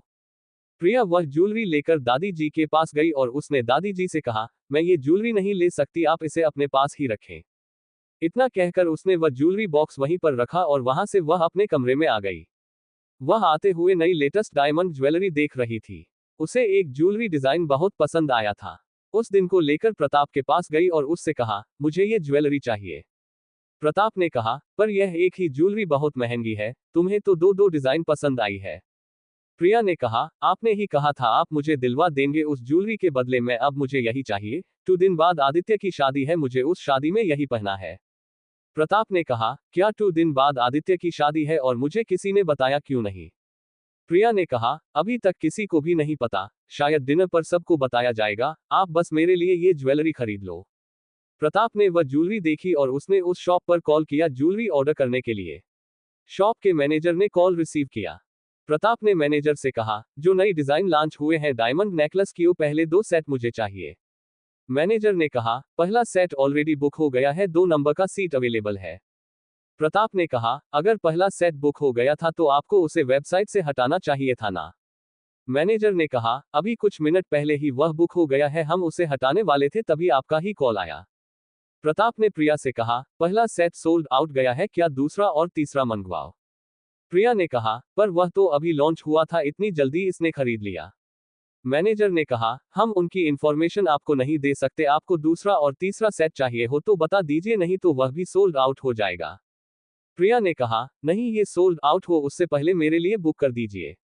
प्रताप ने कहा, वह दोनों सेट रायजादा मेंशन भेज दो प्रिया, प्रताप रायजादा के नाम से, और उसकी पेमेंट ऑनलाइन तुम्हें मैं अभी कर देता हूँ। मैनेजर ने कहा, ठीक है, मैं अभी पैक करके आपके मेंशन भिजवा देता हूँ। इतना कहकर उसने कॉल रख दिया। प्रिया ने कहा, वो मुझे पहला वाला नेकलेस बहुत पसंद आया था, वह कितना खूबसूरत था। प्रताप ने कहा, उसकी प्राइस भी वैसी थी इसलिए इतना खूबसूरत था। प्रिया ने कहा, 30 लाख तो था, क्या आपके लिए ये रकम ज्यादा है? प्रताप ने कहा, मेरे लिए ये रकम ज्यादा नहीं है, पर हमें सोच समझकर खरीदना चाहिए। प्रिया ने कहा, ठीक है, कोई बात नहीं, शादी के लिए तो मेरे पास ज्वेलरी हो गई। प्रताप ने कहा, ठीक है, अब मैं अपना काम कर लूं, तुम्हें तो तुम्हारी ज्वेलरी मिल गई। प्रिया ने कहा, करो आप, मैंने कहा आपको रोका है। प्रताप अपने काम पर लग गए और प्रिया ऑनलाइन उस ज्वेलरी जी की फोटो बार बार देखने लगी जो उसने मंगवाई थी। अनीता अपनी ज्वेलरी लेकर अपने कमरे में चली गई। अनीता ने सब ज्वेलरी बॉक्स अच्छे से संभाल कर रखे। आदित्य ने अनीता से कहा, तुम इतना इसे संभाल कर रख रही हो? अनीता ने कहा, मुझे डर है, मेरे पास इतनी सारी कीमती चीज है, अगर कुछ हो जाए, चोरी हो जाए तो मैं क्या करूं? आदित्य ने कहा, तुम्हें में डरने की जरूरत नहीं है, यहाँ हर तरफ सीसीटीवी है, अगर चोर चोरी भी करने आए तो भी हमें पता चल जाएगा। अनीता ने कहा, यह अच्छा हुआ, नहीं तो इतने कीमती सामान को कैसे संभाल कर रखती? आदित्य ने कहा, वैसे तुम संभाल कर रख सकती हो, मैं तुम्हारी इसमें हेल्प कर सकता हूँ, मेरे पास एक सीक्रेट लॉकर है, उसमें तुम रख सकती हो, पर उसके लिए तुम्हें एक काम करना पड़ेगा। अनीता ने कहा, क्या काम करना होगा मुझे? आदित्य ने कहा, ज्यादा कुछ नहीं, मेरे पास आओ, मैं बताता हूँ तुम्हें क्या काम करना होगा। अनीता आदित्य के पास गई, आदित्य ने उसे खींचा और अपने बाहों में लिया, उसे किस करने लगा। अनीता आदित्य के बाहों से खुद को छुड़ा रही थी। अनीता ने आदित्य से कहा, आप ये क्या कर रहे हैं, दरवाजा खुला है, कोई आ जाएगा। आदित्य ने कहा, कोई नहीं आएगा, सब लोगों को अपने अपने काम है, तुम बस चुप बैठो और मुझे किस करने दो। अनीता ने कहा, सच में कोई आ जाएगा, शाम का वक्त हो गया है। आदित्य ने अनीता के होठों पर उंगली रखी और कहा, तुम बस कुछ देर चुप बैठो, बहुत देर नहीं लगाऊंगा। इतना कहकर आदित्य अनीता को किस करने लगा। उन दोनों की किस चल रही थी, तभी उनके दरवाजे पर प्रणव और मानसी ने नॉक किया। प्रणव और मानसी ने देखा वो दोनों किस कर रहे हैं। मानसी ने कहा, लगता है हम गलत वक्त पर आ गए। इतना कहकर वो पीछे मुड़कर जाने लगे, तभी अनीता ने आदित्य को पीछे धकेल दिया और कहा, नहीं नहीं आओ ना, बोलो क्या बात थी। क्वोट। प्रणव ने कहा, अगर तुम दोनों का हुआ नहीं है तो तुम कंटिन्यू कर सकते हैं, हम बाद में आते हैं। आदित्य ने कहा, आ ही गए हो तो बोलो क्या बात है। मानसी ने कहा, हम तो अनीता को देखने आए थे, वह ठीक तो है या नहीं, पर हमें नहीं पता था कि हम लोग आपका क्वालिटी टाइम डिस्टर्ब कर रहे हैं। वैसे अगर आपको रोमांस करना ही था तो आप दरवाजा लगा सकते थे। अनीता ने कहा, ऐसी बात नहीं है, तुम आओ, कोई हमारा क्वालिटी टाइम डिस्टर्ब नहीं हुआ है। मानसी ने कहा, सच में हम लोगों ने तुम लोगों का करे टाइम डिस्टर्ब नहीं किया ना, नहीं तो तुम लोग कह रहे होंगे कि कबाब में हड्डी बन गए। अनीता ने कहा, बिल्कुल भी नहीं, आप लोग कबाब में हड्डी नहीं है, उल्टा अच्छा हुआ आप लोग आ गए, नहीं तो पता नहीं मेरा क्या होने वाला था। अनीता के इस बात पर आदित्य अनीता को देखने लगा। प्रणव ने भी आदित्य को देखा और प्रणय की आदित्य का उतरा हुआ मुंह देखकर हंसी आ गई। प्रणव ने मानसी से कहा, चलो बाद में आते हैं, हम लोगों ने सच में इनका क्वालिटी टाइम खराब किया है। अनीता को देखकर तो वह बिल्कुल ठीक लग रही है, तुम आकर उससे बात कर लेना। प्रणव ने मानसी का हाथ पकड़ा और मानसी को लेकर वहां से चला गया। अनीता ने मामले को रोकने की कोशिश की, पर आदित्य में उसका हाथ पकड़कर उसे मानसी को रोकने से रोक लिया। प्रणव और मानसी के जाने के बाद आदित्य ने बेडरूम का दरवाजा लगा दिया। अनीता ने कहा, आपने दरवाजा क्यों लगाया है। आदित्य ने कहा, तुमने तो कहा था लोग देख रहे हैं इसलिए दरवाजा लगा दिया है। अनीता ने कहा, जिन्हें देखना था वह तो देखकर चले गए, अब क्या फायदा है दरवाजा बंद करके, वह लोग क्या सोच रहे होंगे हमारे बारे में। आदित्य ने कहा, कुछ नहीं सोच रहे होंगे, उन्हें भी पता है इसलिए वो यहाँ से चले गए, नहीं तो रुक जाते, उन्होंने हमें अकेला छोड़ा है तो हमें इसका फायदा उठाना चाहिए। अनीता ने कहा, कैसा फायदा उठाना चाहिए। क्वोट। आदित्य ने कहा, अब इतनी बोली बनने की कोशिश मत करो। इतना कहकर आदित्य ने अनीता को अपने गोद में उठाया और उसे बेड पर लिटाया। आदित्य भी जाकर बेड पर लेट गया। आदित्य ने अनीता को अपने बाहों में लिया और उसे फिर से किस करने लगा। अनीता ने कहा, प्लीज आप मुझे छोड़ दीजिए, आपने सुबह से बहुत बार मुझे किस किया है, मैं आपका इतना प्यार सह नहीं पाऊंगी। आदित्य ने कहा, ये तो अभी शुरुआत है, तुम्हें आगे चलकर बहुत कुछ सहना है, अब तुम अभी से थक गई। अनीता ने कहा, अगर आप बार बार लगे रहेंगे तो क्या होगा, मुझे इन सब की आदत नहीं है। आदित्य ने कहा, आदत नहीं है तो अब आदत डाल दो, क्योंकि मैं तो तुम्हें छोड़ने वाला नहीं हूं। अनीता ने कहा, प्लीज आप मुझे ज्यादा परेशान मत कीजिए, नहीं तो मैं आपसे बात नहीं करूंगी। आदित्य ने कहा, मैं कहाँ परेशान कर रहा हूँ, बस किसी तो कर रहा हूँ। अनीता ने कहा, आप बहुत देर तक किस करते रहते हो, ये परेशान करना नहीं तो और क्या है। अनीता की बात सुनकर मुस्कुराया। आदित्य ने अनीता से कहा, मुझे अच्छा लगता है तुम्हें देर तक किस करना, क्या तुम्हें अच्छा नहीं लगता मेरा किस करना। कहानी में आगे क्या हुआ जाने के लिए पढ़ते रहे। अब स्टार्ट करते हैं चैप्टर 150। अनीता का नाइट ड्रेस। अनीता ने कुछ नहीं कहा, चुपचाप अपना से नीचे झुका दिया। आदित्य ने कहा, बोलो ना, अच्छा नहीं लगता तुम्हें, अगर तुम्हें अच्छा नहीं लगता तो मैं आगे से नहीं करूंगा। अनीता ने कहा, नहीं। आदित्य अनीता के ना कहने से बेड से उठा और वहां से बाहर चला गया। अनीता कहना चाहते थे, नहीं मुझे अच्छा लगता है, पर अनीता पूरी बात कर पाती उससे पहले ही आदित्य वहां से निकल गया था। अनीता ने अपने सर पर हाथ मारा और उठकर आदित्य के पीछे चली गई। अनीता बाहर जा पाती तब तक आदित्य अपने कमरे में जा चुका था।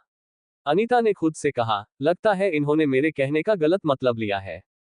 अनीता आदित्य पीछे पीछे ही उसके कमरे में गई। आदित्य अपने शर्ट उतार रहा था। अनीता ने देखा आदित्य अपना सर लगा रहा है, उसने अपना मुंह दूसरी ओर फेर लिया और कहा, मुझे आपसे बात करनी है।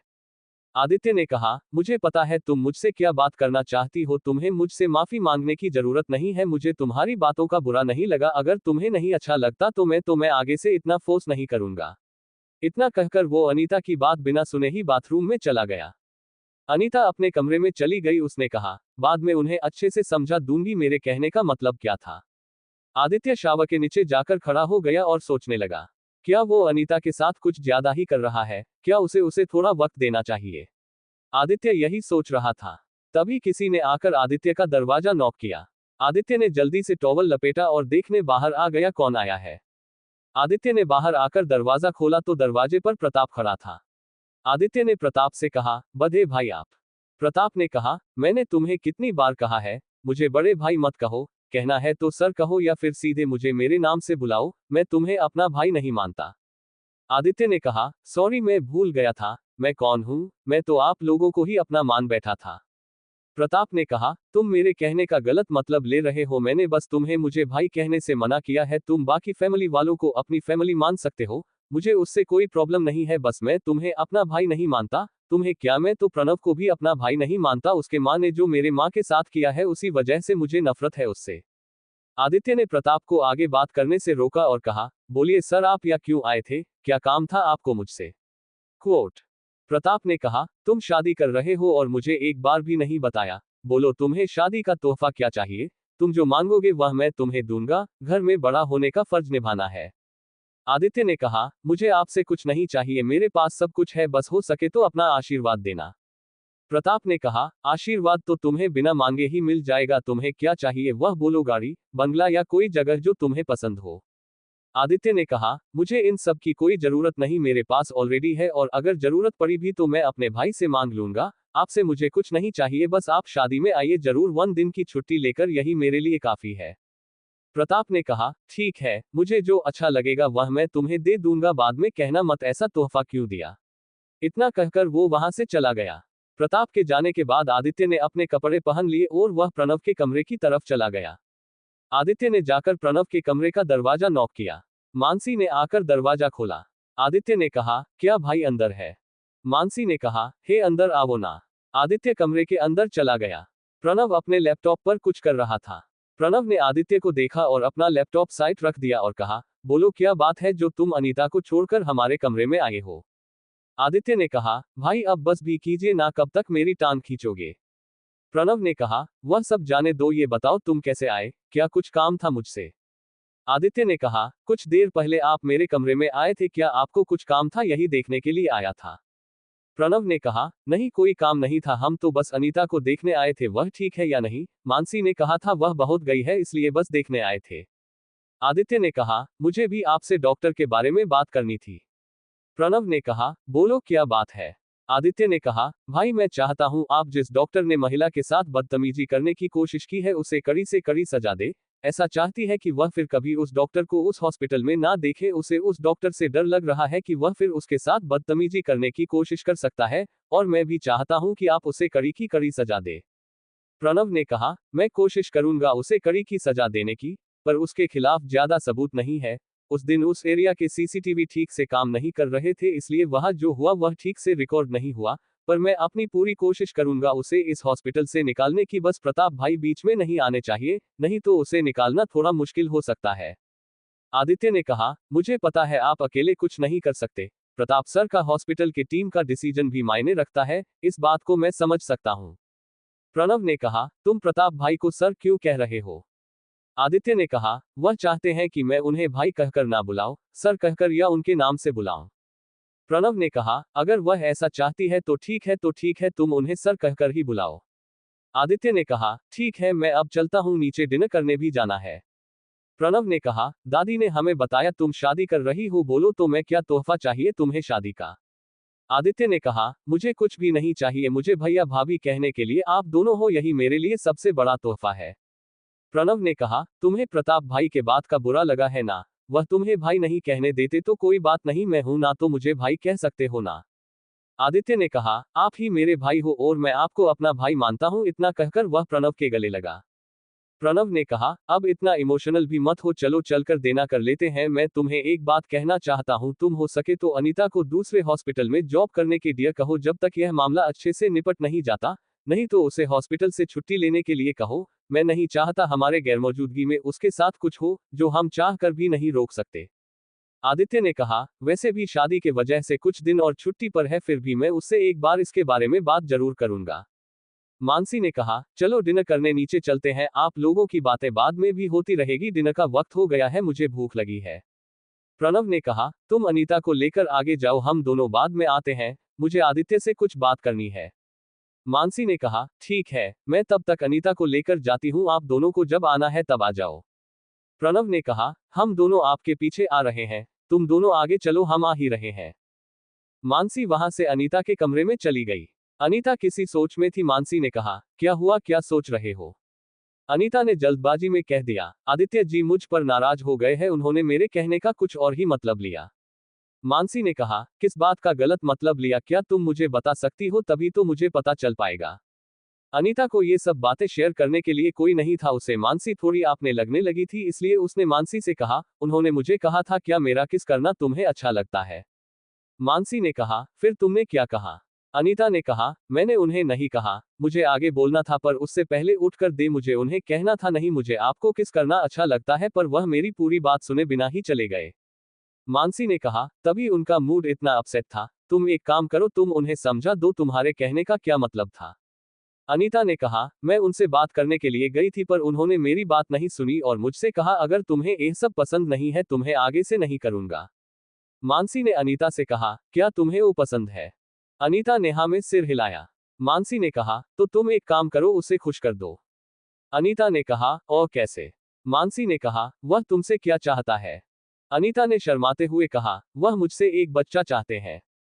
मानसी मुस्कुराए और मानसी ने कहा, तो फिर उसे दे दो एक बच्चा, वह भी अपने बच्चे को देखकर खुश हो जाएगा और कावेरी को हमेशा के लिए भुला देगा। अनीता ने कहा, मैं कैसे करूं, वो मुझसे नाराज हो गए हैं और मेरे करीब तो आएंगे नहीं। मानसी ने कहा, तो क्या हुआ, अगर वह तुम्हारे करीब नहीं आ सकता तो तुम तो उसके करीब जा सकते हो ना? अनीता ने कहा, पर मुझे नहीं पता ये सब कैसे करते हैं, मैंने कभी किसी के साथ किया नहीं, मेरा ये फर्स्ट टाइम है। मानसी ने कहा, तो क्या हुआ, ऑनलाइन बहुत सारी वीडियोज है, तुम वो देखकर सीख लेना। अनीता ने कहा, पर मुझे ये सब अजीब लगा रहा है, अगर किसने मुझे वैसे वीडियो देखते हुए देख लिया तो क्या सोचेगा?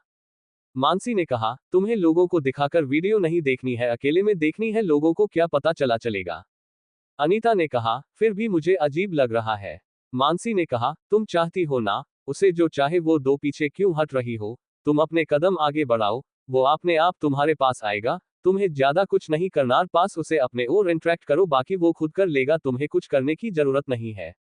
अनीता ने कहा, मैं उन्हें अपनी ओर अट्रैक्ट कैसे करूं, मुझे तो कुछ आता नहीं। मानसी ने कहा, चलो पहले हम जाकर डिनर कर लेते हैं, वह हमारे पीछे आते ही होंगे, अगर उन्होंने सुन लिया तो हमारे पूरे प्लान पर पानी फिर जाएगा, मैं बाद में तुम्हें बताती हूँ तुम्हें क्या करना है। अनीता ने कहा, चलो चलकर डिनर कर लेते हैं, मुझे भी बहुत भूख लगी है। अनीता और मानसी नीचे डिनर करने चले गए। उन दोनों के पीछे पीछे आदित्य और प्रणव भी आ रहे थे। प्रणव ने आदित्य से कहा, क्या तुम्हें उस शख्स के बारे में पता चला जो मुझे बार बार मैसेज कर रहा था? आदित्य ने कहा, अभी तक नहीं, पर मैंने मेरे आदमी काम पर लगा दिए हैं, जैसे ही उन लोगों को कुछ पता चल जाएगा वह लोग हमें बता देंगे। पिछले कुछ दिनों से उस नंबर की कोई हलचल नहीं है और उस नंबर का लोकेशन भी नहीं दिखा रहा है, लगता है वह आदमी पीछे हट गया है। कहानी में आगे क्या हुआ जानने के लिए सुनते रहे एएस नॉवल स्टोरी। तो दोस्तों आज के लिए बस इतना है, मिलेंगे अब अगली वीडियो में। आपको ये कहानी कैसी लगी हमें कमेंट करके जरूर बताएं, ताकि आपके लिए एक बेहतर कहानी अपलोड की जा सके। दोस्तों अब अपना और अपने फैमिली का ध्यान रखिए। धन्यवाद। दोस्तों टेलीग्राम पर मेरा चैनल है एएस नोवेल स्टोरी, प्लीज उसे फॉलो कर लीजिए और नए कहानी को सुनिए। जो कहानी आप सुनना चाहते हैं वह आप बता सकते हैं, आपके लिए कहानी लिखी जाएगी।